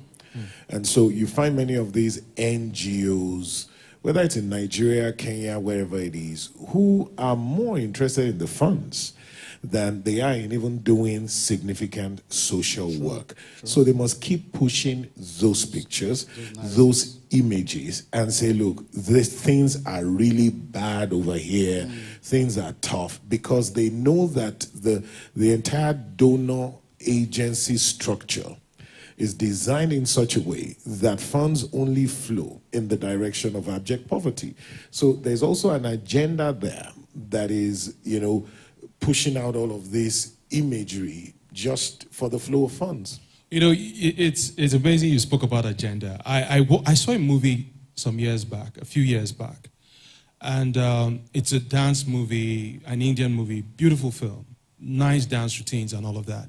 And then at the end of the movie, where we see the action part, they dance, and then at the end of I just see these dancers now form an object of an elephant with the Hindu sign. It was so powerful, I had goose pimples all over me. Now that for me, one could say, I don't know, at that point I realized that, look, whatever story is written on TV or movie, there's a motive behind it. Yeah. So how do we become deliberate about that? How do we become deliberate? I want to start with you, Patrick.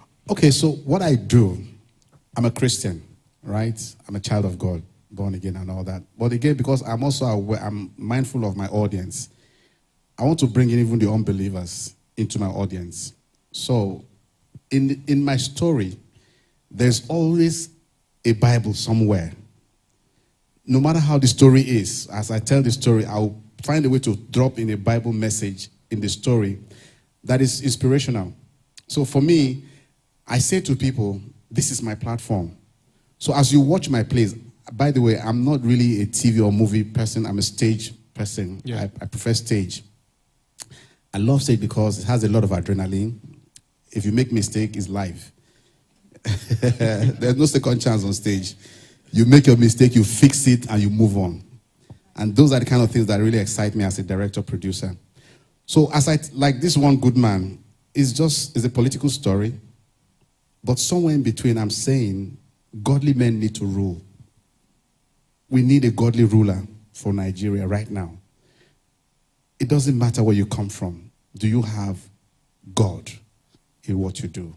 If you have, and that's the comment I'm making. It's not very obvious, but you will see it. In fact, they've already started telling me, it sounds like this person. I say, no, I'm not campaigning for anybody.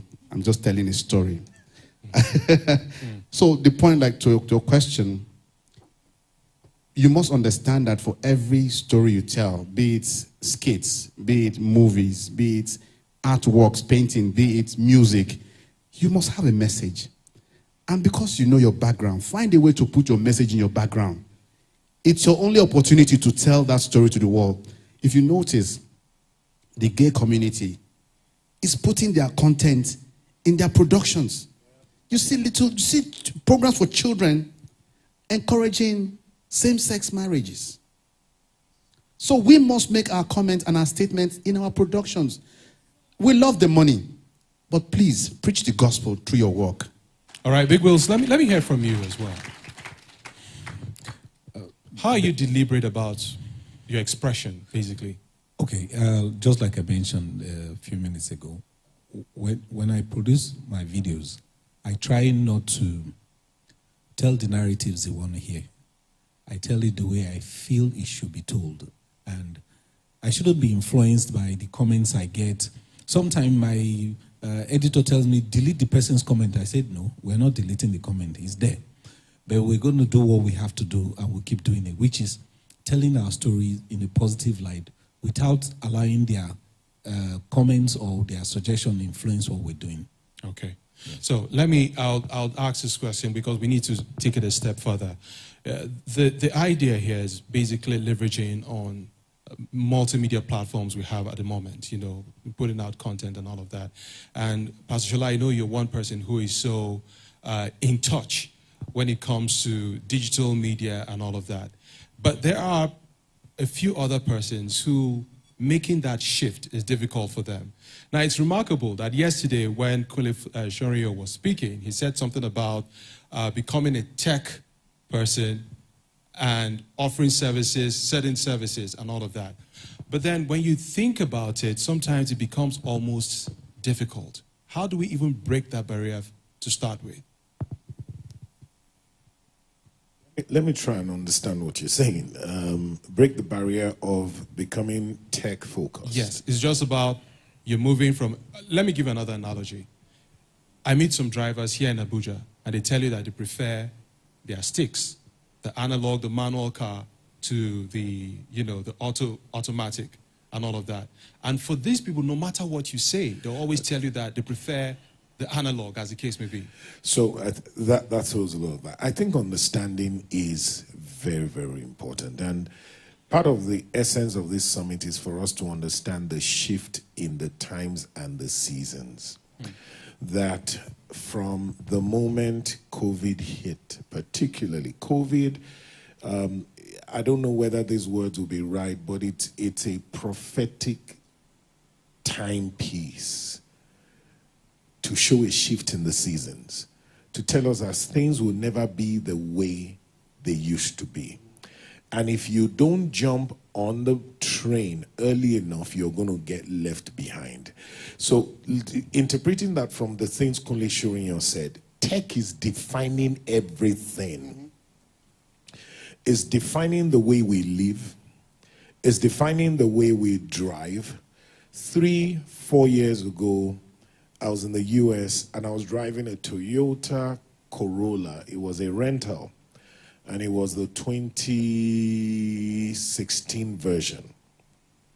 And I noticed that, every time I'd use cruise control because I was doing a 3-hour trip from it was a 2.5-hour trip from New York to Baltimore. And so I put my cruise control and I noticed that every time my wheel got on the white line, the steering automatically turned to keep me within the 2 lanes. And I'm saying, what's going on here? So I would deliberately tilt it, and it would automatically turn back. Then I also noticed that once I'm moving close to a vehicle, the brakes automatically apply themselves to slow down. It's a Toyota Corolla. Nothing special to it. And once the vehicle in front moves the distance, it automatically increases the speed.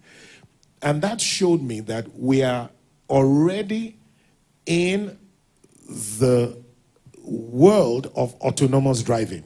Because if that can happen, it means the car can drive itself.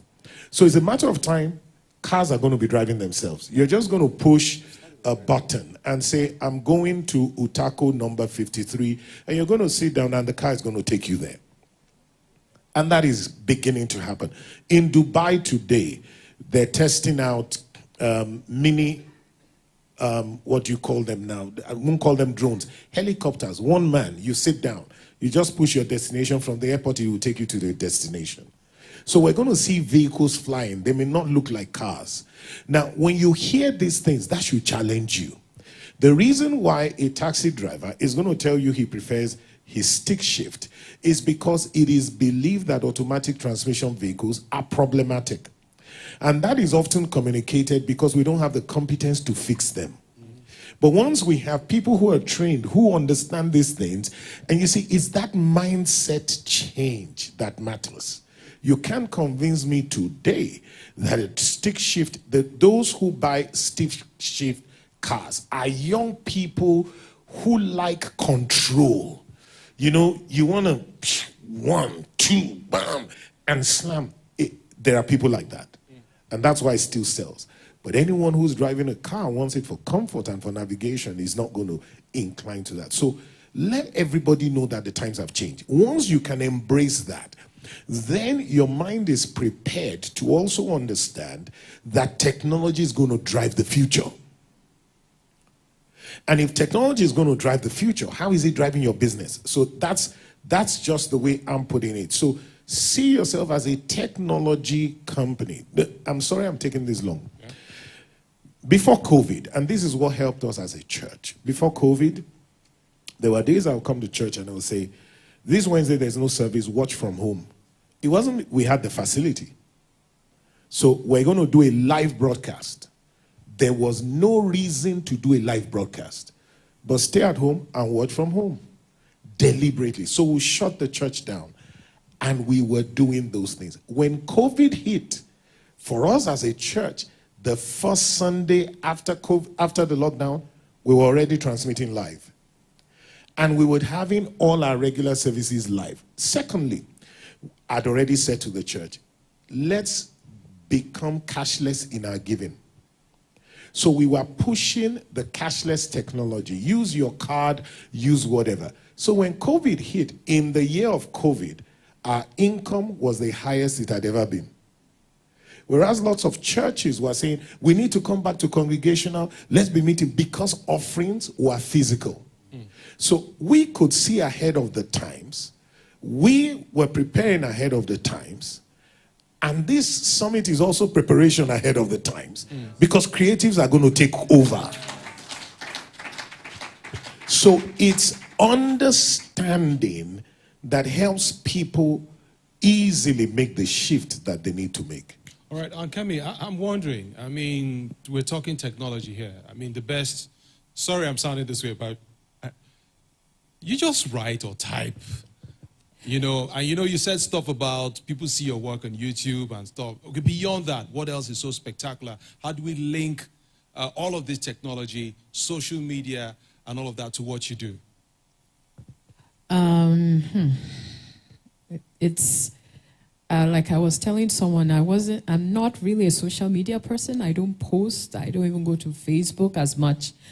I let the work on whatever platform, whether it shows up on YouTube or streaming service or cinema, any other platform. Maybe because I'm not directly involved with the distribution of that. That's the difference between a content producer like Mr. Odowu, who would shoot his own, edit it, put it on his channel and send it forth. I just write, and it's a collaborative effort because you write, you hand it over to the producer hires the director, hires the actors, the lighting, the camera, the editor, they all work it together, they make the movie, they edit, then they distribute. So usually my work stops by the time I write. However, to mention technology, there was a time people used to write with longhand. There was a time people used to type with typewriter. I'll say laptop is an upgrade. And even now, there's a script writing software for professionals called Final Draft that's recommended. It makes it so much easier. Just add words, and it makes it so much easier. Recently, I also was part of a workshop by Pastor Wale Adenuga, and one of the facilitators said that for songwriting, it was a songwriting workshop, there's a software that can tell you when you're going off key, that can, if you're looking for a rhyme, like how this lyric, it would prop up. And I'm thinking, this is wonderful. You can even record, it would print out the music sheet. So I'm thinking, wow, this is very innovative. So I'll say that technology has helped. I don't know whether that answers your question. Yeah, it does. That's the only way I can apply it. All right, so very quickly, are there people in the audience who would like to ask questions? Okay, you have a question. I'll take 2 questions and then we'll come back. All right, can we get a mic to Joseph? Joseph, right? Okay. Just go straight to the point. Tell us your name and then Joseph, the young man behind. Okay, the name is Joseph Emmanuel. My question is for Big Wheels. So while you were talking in your session before, you see, when you are starting out, don't just go for the money. But where I have an alternative to what you say, I disagree. Because a lot of times they tell people, go for your passion. But what happens when the passion is not giving you any money? You are just doing it and over, you are just broke. Then you're not passionate enough. True. To be honest. Yeah, if I'd waited for people to start paying me, I'm sorry, I'm taking over. If I was waiting for people to start paying me before I started writing, as a 10-year-old girl, saying, then I wouldn't start. Okay, we'll see how Big Wheels react to that. Okay, you want to start content, start making content, right? And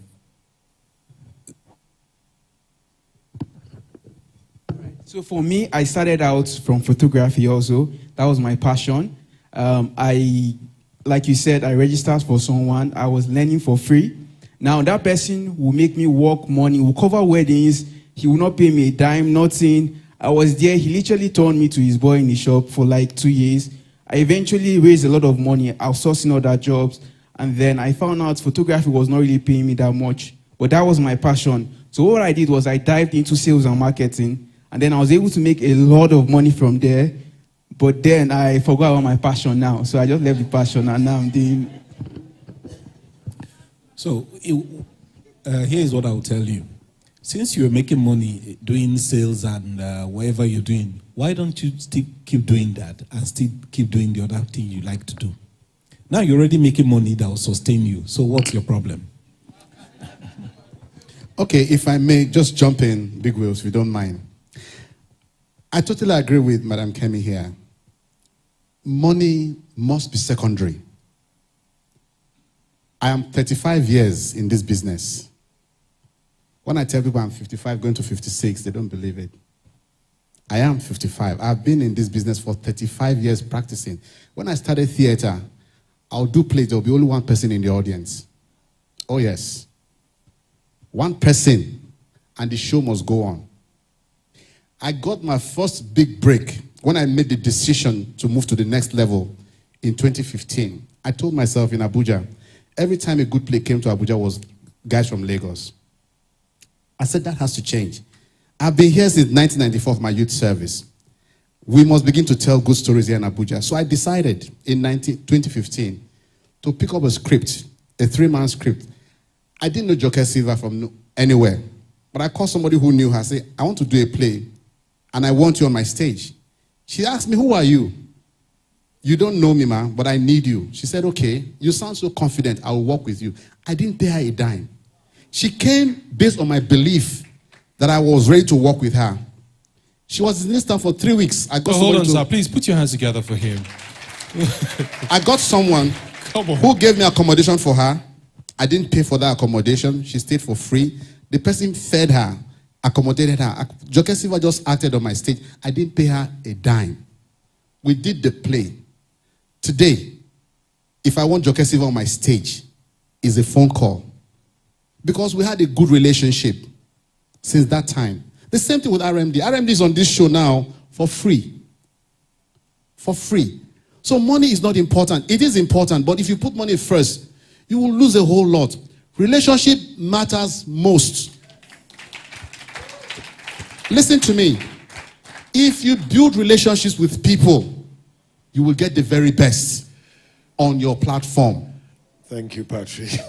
I just wanted to add, when the vision for this summit was shared with Kunle Idowu, Kunle said, wow, you mean a church is doing this? I'm coming and I'm not going to charge anything for coming. I'm just showing you that. Now, I'm smart. So even though he says that, we will still honor him for coming. You get what I'm saying? But he's shown me the kind of person he is. Yeah. That is, someone else we spoke about said, well, you know, for me to go out, I charge 1.5 million. Or something in that regard. And we said, well, okay, we're not charging anyone for this. It's not as if we shouldn't put those things aside. But once you put money first, for me, I disconnect. But if you follow passion and the desire to impact and change lives, me and you are connected forever. So it also goes. And relationship is the currency of the spirit. Don't forget that. So focus more on building relationships. Money will follow. It's a matter of time. Yes, All right. so sorry, my Okay. brother. Quickly. When I said, just in agreement with what Pastor said, Joke Silva did not charge me. Does that mean when she spent 2 weeks here, I gave her nothing? No. I made sure I honored her. For her to spend 2 weeks of her time for rehearsals, unbroken, till production, it would be stupid of me not to say, yeah, take this one as they go back home. Even RMD, we did a show in 2019, Akbaru the musical, at the Hilton. RMD was on it. He didn't charge me. But when we finished, I put something reasonable. I just told him, give me your account details, bros. He said, what do you need it for? I said, just give me. He refused. I called his PA, give me bros' account. He gave it to me. I wired something to him. He didn't believe I would send such an amount. He called me and said, Patrick, this is too much. I said, I need to let you know that I'm grateful. I don't take this for granted. All right, let's have just one question. We had one from a... no, let's have one more question. I saw a hand here. Yeah. Who is that? Wow, many people. No, okay, actually her hand was up first before yours. Okay, so we'll tie both questions together. quickly, okay? I don't have much time. So let's come. You take your question first. Okay, relax. You won. Please put your hands together for him. Good day, everyone. All right. Sir, ma, we respect you all. I respect you all. So, sir, when you spoke about disappearing people, right? People like African magic, they touch you, you vanish. And then you're talking about being scriptural. Now, the Bible says that Enoch walked with the Lord and he was no more. Enoch walked with the Lord and he was no more, which means he vanished. Jesus Christ, the Son of God, walked upon water. Elijah was taken up by a spaceship. Now, the genre of writing that I'm into is called science spirituality. So I come up with skits like Poseidon and Jesus Christ on the water. Poseidon is the Greek god of water, but Jesus defeats him. Do you get things like that? Now, if we are trying to be spiritual, I want to know where I'm going to. I have a skit where I wrote, but it's graphics, although I don't have the technology to develop it, of Elijah as a firebender. You know Elijah called down fire from heaven. Elijah as a firebender. Elijah fighting Lord Zuko. Elijah fighting Lord Zuko, right? Ares, the god of war, fighting King David. Okay, make your points quickly. Sir, these things now, you say they are unrealistic, but comparing it to the scripture, if you can find them in scripture, is there no space for that genre of people flying? Jesus flew now. Now, I will try and answer, and then she'll answer, because you're talking about the genre. Now, let me tell you this. Do you know one of the best movies I love? Sci-fi. I watched Infinity War. I went to the cinema twice, watched it on TV 3 times, and I could not wait for Endgame. I was reading, how is it going to end? That's my world. Sci-fi. Make believe I dwell there. Now, Jesus walked on water. Peter walked on water. Communicating those things, using whatever medium, fantastic. Is everybody going to walk on water? Is that going to be a normal daily occurrence? No. Definitely not. Elijah was carried by chariots to heaven. Enoch went. Who's the next person to go? Jesus went. How many other people went that way? Philip was teleported. And that gives us a sight to spirituality. Now, is witchcraft real in our environment? In every context, there are witches. Whether it's in UK or America or China, there's witchcraft. What we have pushed is beyond the witchcraft manifestation. It has become a paradigm that is destroying us, where we interpret everything, every natural occurrence in life. Somebody kicks a stone. He says, wakes up in the morning, he dashes his foot against a stone. He says, my enemies have caught me. Do you get what I'm saying? He goes on the way and somebody insults him. He says, I'm going to have a bad day. So we're interpreting life from a very wrong paradigm. It's not to say these things don't occur, but it has become the front. I mean, if a Christian enters an auditorium and he sees a seat that is numbered 666, will he sit on it? He would say, no, God forbid, no be me. It is a number. Do you get what I'm saying? But, that's the Antichrist. I can't sit on it. Or if they give you a car plate number and it is 666, will you accept it? You say, no, God forbid, let's change. Now, while it is in the scripture, those are not the things that should govern our lives. That instead of being God conscious, we become demon conscious. And what you are conscious of will become the prevailing force in your life. Right, Aunt Kemi? Okay. You just answered it. Science fiction is a genre. However, if a foreigner should enter now, and all they are thinking is that everybody here is a witch, because all Nigerians are witches, because of a perception that's been consistently pushed out, then there's something wrong in what we are pushing out. So we're not saying there can't be stories about people touching and people disappearing. You can write any story you want, but we need diversity, because the truth is you can't look at everything from one angle. You can't have the whole world thinking all Nigerians are poor, wicked, corrupt, evil, 419, because we're not. So that's just it. All right, let's have our last question. Can you get the mic to her, please? Okay, straight to the point. All right, I want to ask, my question is directed to Pastor. Now you have a calling, you're a pastor, and you have a flair for other things. Like in the morning when I came, I was asked, what do you do? I was like, I do so many things, and they said, dabbler. Yeah, we have a word for that, dabble. So how can you now fix it? You have a calling, that's God's ordination for your life, but you have flair for some other things. How do you handle it? My next question is, you say you like raising people. How do you feel, or how do you handle situations whereby people you're trying to raise, some of them are not actually following your instructions? How do you handle such people? All right, thank you.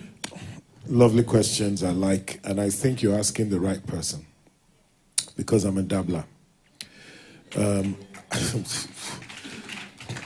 I am a serious dabbler. So let me tell you a little about me. First of all, I have a first degree in architecture. I have a second degree in architecture, master's. 2.5 years ago, I started a PhD in architecture. My friend said, I thought you're a pastor, you do PhD in theology. I said, no. Me, I want to contribute to the architectural space. I have a construction company, architecture and construction company, and I pastor this local assembly. I'm in media. So that's why this, for me, really excites me. I was sharing earlier that I used to import cars to sell many years ago. I would import from America, I would sell, sometimes I would travel there. And it wasn't as if I had the money. I just told people, I can bring car for you. They say, how much? Pay deposit. I'll travel to America, buy it. In 3 days, I've come back. Even church members who know I went to America to go and buy a car. I'll bring, and I will sell it. And I'm making $15,000, $20,000, that kind of money. There's nothing right now. My focus is agriculture, just like Kunle was saying. And I'm looking at agriculture and thinking of investing there. Bitcoin, I entered. I have wallet. I have almost 4 Bitcoin wallets. It's just that I've not lost money like people are losing, because I know how I'm doing my own Bitcoin thing. I have NFTs I bought. I didn't even understand it. Everybody's buying NFT. I went to buy 3 NFT myself. So this is me. And you see, we've been lied to, and I've seen it destroy lives. I'll share a story. Young girl, I was pastoring early, and I was pastoring as an undergraduate in university. And I had this girl who was studying mechanical engineering. She was in her 3rd year, going to her final year. She met me one day. I remember at the university gate. She said, Pastor, the zeal of God, the burning of, the passion of God is burning in my heart. I want to go and serve the Lord. I said, I am your pastor. I am in university. You attend church. Which fire is catching you that has not caught me? She said, no, I have to go. I convinced her. She left university. She went to Bible school. She married a missionary. They went to Côte d'Ivoire. Years later, I went to visit them in Côte d'Ivoire. They were suffering. I had graduated. I was the one giving them money. She lost her son because they didn't have sufficient funds to support themselves. We lost touch after a while. One day I received a call. She's crying, my husband is dead. We need money to move his body back to Nigeria. And I'm saying, I wish this girl had listened. When I went to Abidjan, I found out that the women were better paid than the men. If she had gone in as a mechanical engineer, she would have been earning so much money, the ministry wouldn't have suffered.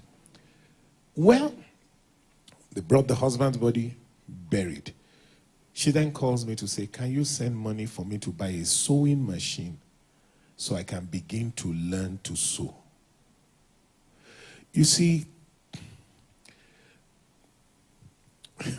and I get very pained when I see people who God has not put in a box now come to believe that they're in a box. The man who wrote 3/4 of the New Testament, the Apostle Paul, was a tent maker, meaning he was a builder of homes. And yet he wrote 3/4 of the New Testament. You must recognize the grace of God upon your life. The Apostle Peter, who was the pillar of the Jerusalem church, wrote 1 Peter and 2 Peter. His own vocation was to live 100% on ministry. Was God with Peter? Yes. Was God with Paul? Yes. The same God who was mighty to the Jews in Peter was mighty to the Gentiles through Paul. But Paul had a liberty that he expressed. So I tell people who are in ministry, don't put yourself in a box. If you have expressions that are beyond your primary calling, which is ministry from what you've said, please find those expressions. Don't let religion kill you. I've seen people die because they were put in a box. They were told, no, if you must serve the Lord, if you must only be here. But you find other expressions, creativity, story writing, acting, music. Please go ahead and do it. The grace of God is upon you. Heaven is not offended. Men may be angry, but the God who put it in you will be honored when you maximize your potential and you release all the grace of God upon your life. All right, so, okay. Now that's the first question. Okay, yeah. I'm even trying to, you see, you have touched an area now, I've forgotten your second question. Look, let me tell you about ministry. Sometimes the people you invest in the most are the ones that will disappoint you. Many times it's those you expect to be following you closely who will not be learning anything from you. Mm-hmm. But you know, what do? You continue to love people. You continue to pray for them. You continue to instruct them. Hope with a lot of patience. The other thing you must understand is not everybody has the same level of receptibility. The seed fell on 4 different kinds of ground. It only produced fruit on one ground. Meaning that you can put men in 4 different categories. There are those who, as they're hearing it, is going out. There are those who hear it, they will endure for a while. The pressure of life will choke it out.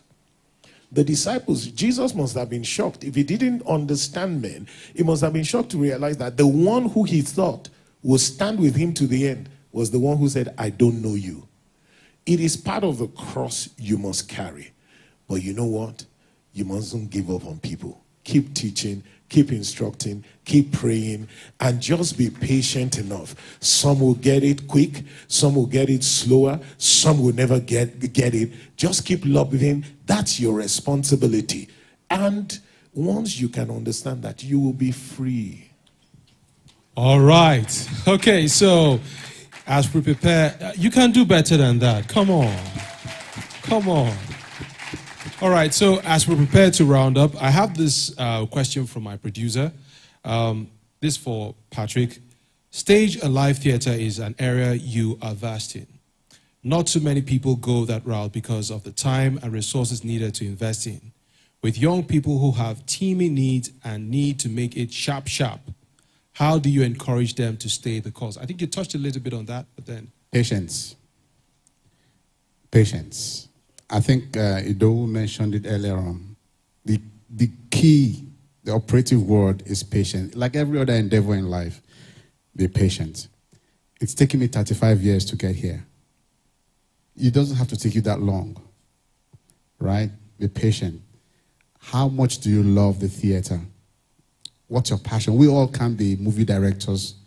We all can be content creators. Find your space. Find your space. Where is your strength? Look for it and follow it. Be focused. Again, I understand that everybody wants to do everything. That's another problem we have these days. People are making it in content creation on YouTube. Everybody wants to go there. Tomorrow, everybody's acting. They are seeing them in acting. You all want to go and act. No, choose what you want. Stay there. You've heard the word consistent all through this morning. Be consistent. Be patient. And please, develop your character. You know, I've learned that a lot of talented people don't have character. Many. Tell you what my professor told me when I was in school. Your talent will take you anywhere as high as you want. But guess what will keep you there? Your character. All right. Thank you very much. I just would like to just add to that. I was on a production some years ago, and I like to go on set. The production lasts several months because it was a series. It was noted that the best actors, the ones that came on time, were patient, were not the stars. They were the ones who had drama training. That learning your lines, coming for rehearsals consistently. They're the ones that had labored. Then you had the fly-by-night, the one that maybe entered one reality show and they blew up the next day and suddenly they're actors and start being divas. They become divas on set. And as he said, talent can bring, and some of them really don't have talent, they just have exposure. Talent will take you far, very far. But to be honest, it's character that will keep you. All right. So I would like to hear more like the parting statement from Big Wheels as well. Any last words for us today? Simply put, just start. Just start. Because if you don't start, you never get anywhere. True. And if you have, like he said, character will keep you. And if you put your mind, you're looking for money, you'll never get anywhere. True. You'll be broke. You will be broke. Thank you, sir. All right, ladies and gentlemen, thank you so much. Thank you so much. Now, here's the thing. I need to say this. Quickly to what Joseph, the young man, had asked earlier on. I started my career at Liberty FM in Kaduna a couple of years ago. And this was after I finished secondary school. University, sorry. A lot of people had expected me to go for youth service, but I finished school a little bit late, so I had to get a job. The good thing is, when I left school, I knew exactly what I wanted to do. I knew I wanted to be a broadcaster. So I followed that path.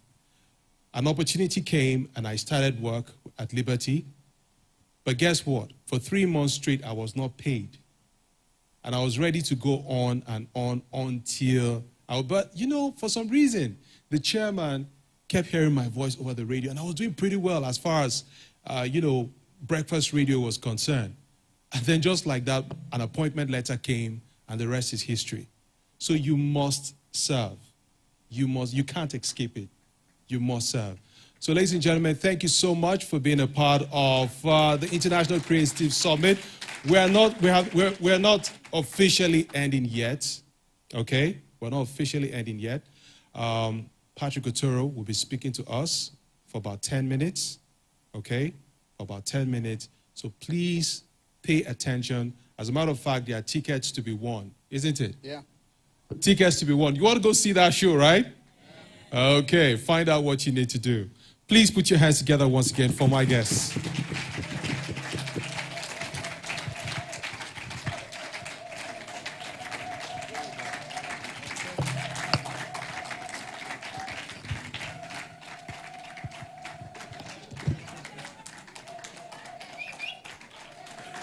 Who's that? That's content.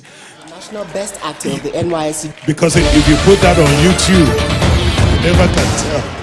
Patrick Otoro, a theatre arts graduate of the University of Port Harcourt, got his breakthrough on the national scene during his days at the National Youth Service in the Federal Capital Territory, FCT, where he was named the National Best Actor of the NYSC Drama Competition in 1994, which also earned him an NYSC Honours Award. Over the years, he has not only grown with the theatre in Nigeria, but has been a major force in the industry. In his versatility spanning over 3 decades, Patrick has a footing in every medium in which dramatic art can find expression and manifestation. Patrick Otoro has nurtured a number of generations of theatre practitioners. He enjoys a good measure of followership amongst practitioners and the general public alike. He has, through his production company Rivers of Water Productions Limited, produced such great plays with great actors like Agbaro the Musical, starring RMD, Hilda Dokubo, Bimbo Manuel, Soibifa Dokubo, Tosin Adeyemi, amongst others. Ladies and gentlemen, let's make welcome Patrick Otoro. My head is swelling. Patrick Thank you again. Otoro, a theatre arts graduate. Okay. Thank you again, Pastor Shola. Thank you so much. It's such an honor to be here. When my sister Susan Bello, by the way, I also co-anchor 700 Club Nigeria with her. Yeah. And Pastor was our guest the last time we were on set. It was nice having you on that show. Praise the Lord. I'm a church boy. I've been in church for 25 years. I deliberately didn't go to Lagos, Asaba, Port Harcourt. I came to serve in Abuja in 1995, and I stayed back. Abuja is not a theater, it's not an entertainment place, if you will. So I stayed back because I was in the drama ministry of my church, Family Worship, and I chose not to go to Lagos, deliberately so. It looked like I was going to end up being poor. Your mates are making it where it's happening. What are you doing in Abuja? But I can tell you, it pays to serve God with your talents. I am not where I want to be in terms of money, but I'm way better than where I started from. Amen. I'm not going to tell you anything you've not heard throughout these 3 days, but to say to you, believe in yourself, drive yourself, push yourself to be the very best. Don't stay mediocre. If you don't have knowledge, learn. Get somebody to mentor you. You want to be a content creator on social media, find somebody who is excelling in it and learn. You've heard it at no fee. Learn first, you become a master tomorrow. When I came into Abuja in 94 for my youth service, I chose not to work for government. I got an award, like you heard, NYSC award, which automatically meant that I could get a government job. But I said, no, I'm better than government work. It sounded I was arrogant, but that was my passion then. I wanted to do theater. I just wanted to do plays. When I chose to do theater as in school, my father stopped paying my school fees. He said, I cannot train you to be a dancer. That was what he called my profession. I cannot spend my money for a child who will go and learn how to dance. That was waste of money. My father was an accountant. So he thought I should be that kind of person. I'm not very good with numbers. I got F9 in maths. So I told him I can't be, they will lose money for my hair tire. Oh, by the way, I'm a worry boy. So once in a while, I'll be putting in pidgin English. I hope you understand. Am I in the right place? Any worry boy here? Area? Confirm. Sorry, Pastor. Once in a while, we'll go village. All right, so, but when I finished my youth school and I came to Abuja for youth service, during the NYSC drama competition, I told myself, because when I saw the hall full of people, and there were a couple of big men, that was my first time on a national stage. I said, Patrick, take the opportunity. I don't know what opportunity was, but I gave my role the best shot. I acted like I was going to die on that stage. When I finished, backstage, I was told somebody was looking for me, and I came out. It was a woman, but when she spoke English, it didn't sound like a Nigerian. She said, I love your acting. You're such a wonderful actor. By the way, I'm your biggest fan. I said, who are you? She said, I've told your director to bring you to my office. And she left. So I went to the NYC director and said, who be that woman? He said, she's the Cultural Affairs Officer of the U.S. Embassy in Nigeria. Mrs. Claudia Anyanso. She came to watch the play. Long story short, 2 months after, I was on my way to the U.S. on an exchange program. Sponsored, fully sponsored by the U.S. Embassy for 4 weeks. That was my first time out of Nigeria. So I went to the U.S. and I came back. When I was going to the U.S., then you go to Lagos to collect your visa, 96. In the American Embassy, they were asking me, will you come? In fact, one man called me and said, sit down, young man. How old are you? I told him. Are you married? I said, no. Do you have a job? I said, no. Will you come back to Nigeria? I said, yes. Why not? He said, you're not married. You don't have a job. America is a beautiful place. There are beautiful girls there. You may just be. I said, no, I'm coming back. I love home. First of all, there's no banga. There's no starch in America. I want to come back and eat my food. I came back. The day I came back from the US, he called me into his office and said, sit down. You're a good boy. I said, what do you mean? He said, you just saved Mrs. Anyanso her job by coming back. Yes. Sir, they told her I will not be taken. She stood her ground, that this guy cannot be left like this. He must go. So she said, if he doesn't come back, I will resign. I didn't know that. I did not know. I started crying. She was going to give up her job for my sake. A boy she doesn't know from anywhere. Integrity. I learned that from that time. That whatever you do, please save your father's name and your mother's name. Money is not everything. Today, American embassy cannot deny me visa. It's not possible. It's not possible. I have applied for visa God knows how many times. I have never been told, go and come back. Because I've been told my name is on their system. I'm more or less like an ambassador today because I go every time. Integrity. Secondly, I met RMD 17 years ago, maybe 19 now.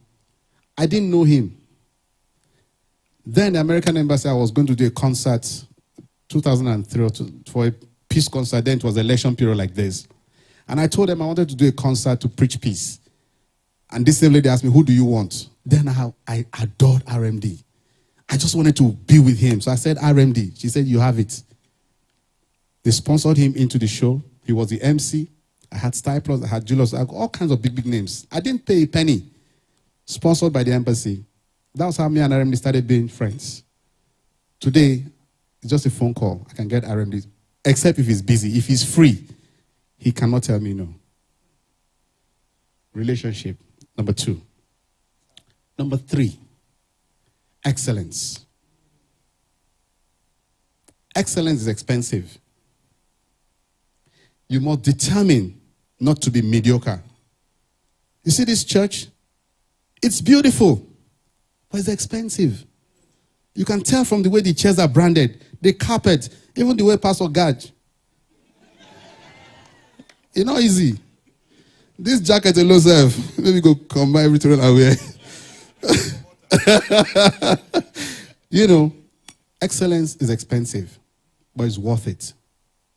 So I made a decision in 2015, like I told you earlier on, to not to do any play that is mediocre.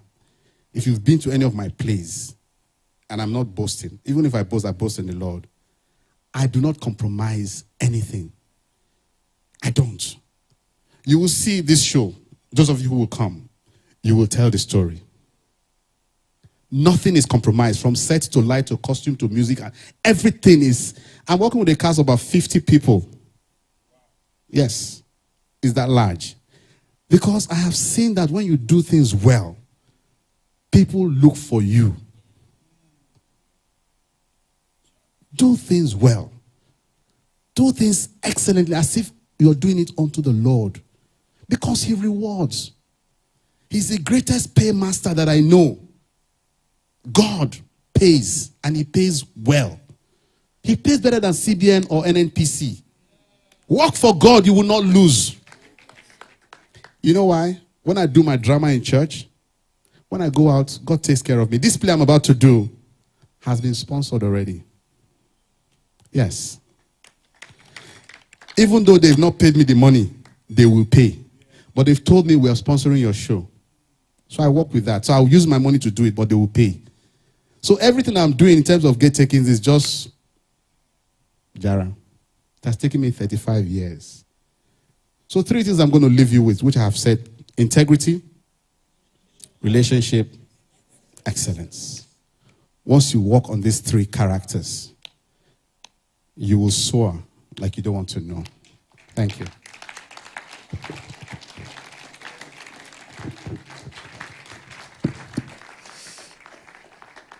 I don't know what else to say to these things. I'm just so, I don't know, just overwhelmed by this last 3 days, by everyone that has spoken and everyone that agreed to come. It could only have been orchestrated by God. When we set out to start the summit, we contacted Kunle Idowu. Kunle Idowu said, a church doing this, I'm going to be here. He came. Kunle Shorion lives in Texas. I called him and I said, Kunle, look, I understand the logistics issues. Do a video and send it. He said, Pastor Scholes, that's what he calls me. He said, I'm going to be in Nigeria. I called David Ayeni. I said, David, well, look, you can do a video. We want you to be a part of this. He said, incidentally, I'm going to be in Abuja on that day. You see how when God orders our steps and authors a thing, it just lines up accurately. Wale Adenuga lives in London. We had lunch, some weeks before. And I didn't even tell him about this meeting then. I sent him a message. I said, Wale, just do a video of your presentation. He said, I'm going to be in Nigeria. The only person we couldn't get here physically was Chidera, and she was such a blessing. In just 17 minutes, she had 1 hour, a 1 hour slot, but in 17 minutes, she packed everything. Those are confirmations that tells you that you're in no ordinary place. The things you are hearing is to change your life. God will hold you accountable for everything you've heard. Because if you just take it and bury it in the ground, and 1 year from now, you're not saying, look at what I've become, look at what I've done. I'm not saying you would have arrived there yet, but tell us I took 1, 2, 3, 4, 5 steps. That will give every facilitator here the greatest joy you can ever imagine. And I want to thank every one of you for the sacrifice that you've made in coming. Really want to thank every one of you. I'll soon be calling, my brother Patrick up to, come and distribute. That's it. You see, I put the responsibility on you. But let me also, and thank you, Wilson. Your story just, keeps inspiring. And Kemi, thank you so much. Even though we're siblings, we're supposed to work on some scripts. We've had a couple of things in the pipeline, and we're trusting God that we'll be able to crystallize it and really just come out with something that would shake the nation, shake the kingdom. We're not thinking money, because money follows vision. So vision must precede money. But I want to appreciate certain key people here today, and they are the backbone behind what has taken place. And I pray that I can remember everyone. Our anchor person, Aundona Ingia, thank you so much. Our head of media, Susan Bello, where is she? Susan, assistant head of media department, Comfort Ute. Our supervising pastor of media, Bestman Uwadia, right behind the scenes. Many of you won't see him, won't know him, But he basically sits on top of that entire team, just making sure that things work. Rososka Adetunji, God bless you. We have Rachel Bereba. I'm sure they're somewhere. Ephraim Luca as well. God bless you. Well, they're all there. And I think there is, remind me, who else am I? Gabriel Adoga, Pastor Gabriel. Patricia, thank you. Patricia, thank you so much. And you know, we must also thank the entire Lighthouse membership and leadership. I know that many of you are from, you know, diverse places, but that's the beauty of this all, that we can cross-pollinate and we can also sow seeds in, you know, the lives of everyone, just to make this a reality, and all the costs that have been borne, you know, because when people say something is free, it actually costs. There's nothing that is free, not even the death of Jesus. People behind supported and made it possible. Well, God bless you all. You're all registered on the platform. I'm told that the Telegram group is also being opened. The purpose of that is we're taking this one notch up. Like I said, we're going to create platforms. We'll use Zoom. If Patrick is willing to work, and absolutely, when it comes to hands-on training, it's easy to get people, spend time with him, you know, have conversations over Gary and Granot, you know, that's easy for us to provide. This is my commitment. We are determined to make sure you succeed. We'll do everything we can. And please feel free to reach out to any of the facilitators. Just slide into their DM, and if you don't have their numbers, and say, I was at the summit, they'll respond to you. Take all you can. This is your moment. This is your time. You have no excuse whatsoever. And like we've heard, just start in Jesus' name. Start. Do it. Do it. Do it. And you find the grace of God supporting you. Well, Patrick, so I would say me ma go get tickets. Holy Spirit will help me here. I would say me ma go get tickets. Pastor, your ticket at 2 million. You just give me the money.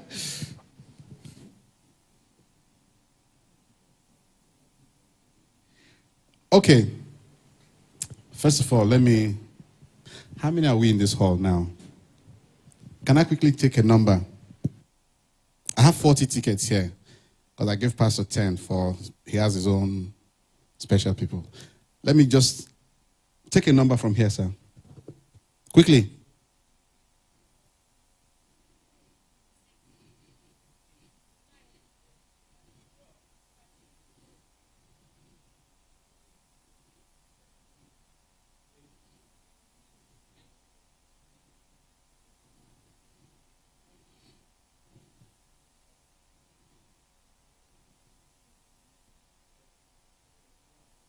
Go on.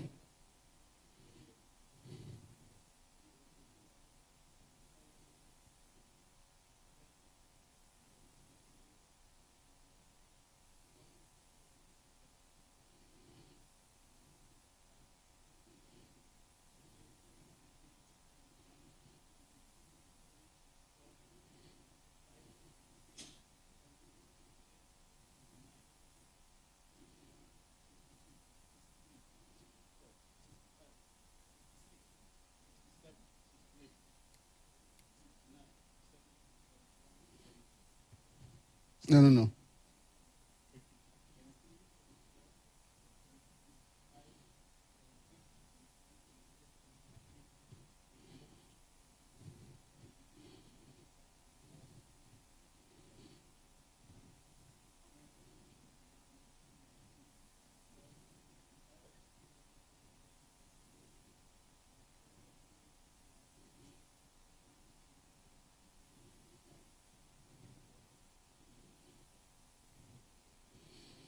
112. Okay, share these ones out. Everybody will get a ticket. Yeah. I have them in my car. Don't worry. All of you will get a ticket. Yeah.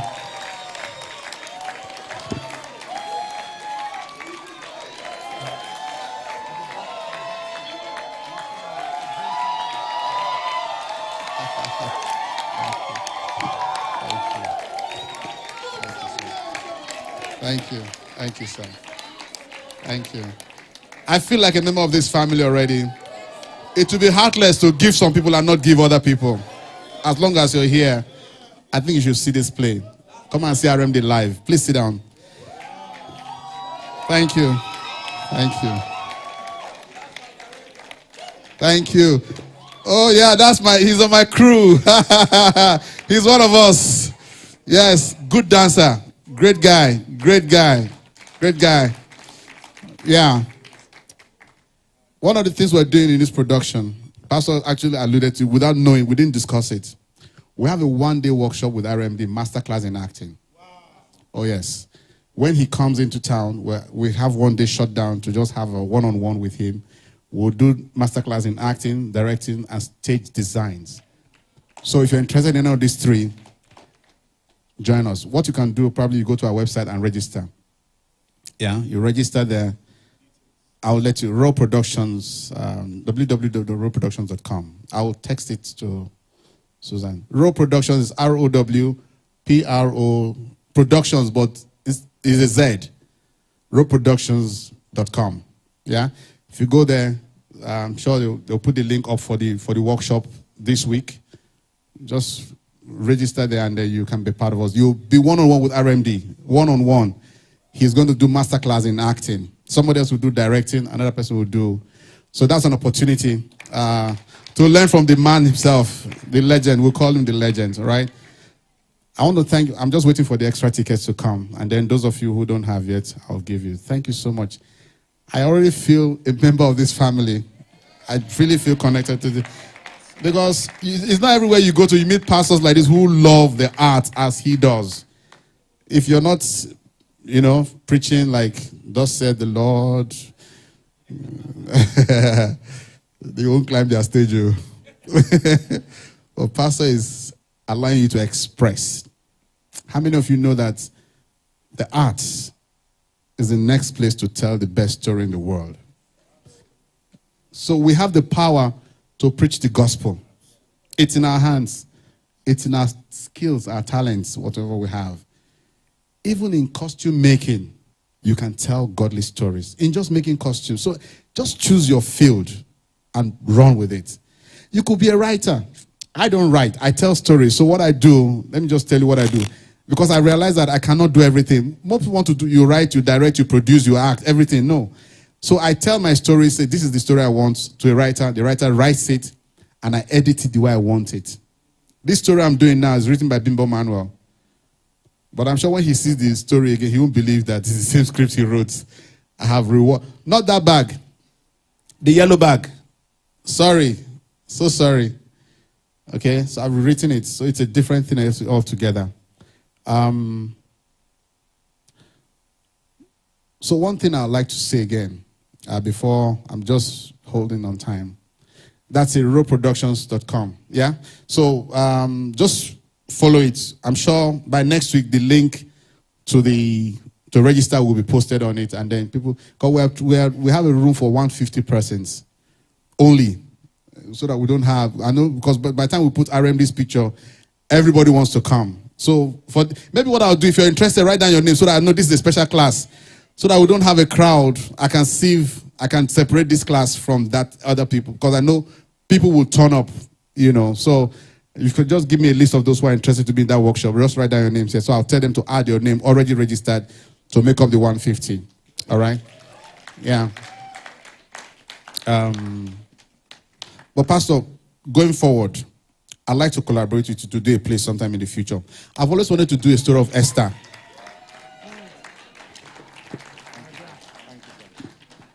I've always wanted to do the story of Esther on stage. Esther in the Bible. I thought her relationship with Mordecai is very powerful. 2 stories I want to do. The 4 lepers. Are they lepers now? The guys at the gate. Those 4 guys and Esther's story. I've always wanted to tell that story on stage. And I want to do it. I love musicals. After experiencing 2019, I just want to do musicals. It's beautiful to see productions with dance, music, and acting. It's so beautiful. Look at the way that lady is expressing. She's already in the world of it already. Yeah? So we'll hopefully, Pastor and I will work on something. Those of you who are interested will be part of it. But yes, ma'am. That's the bag. Okay, just give me a few minutes. So how many you've given everybody the 40, right? Okay, so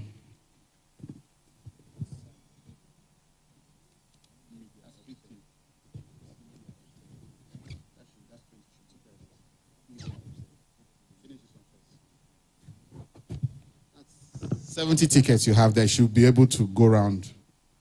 Yeah.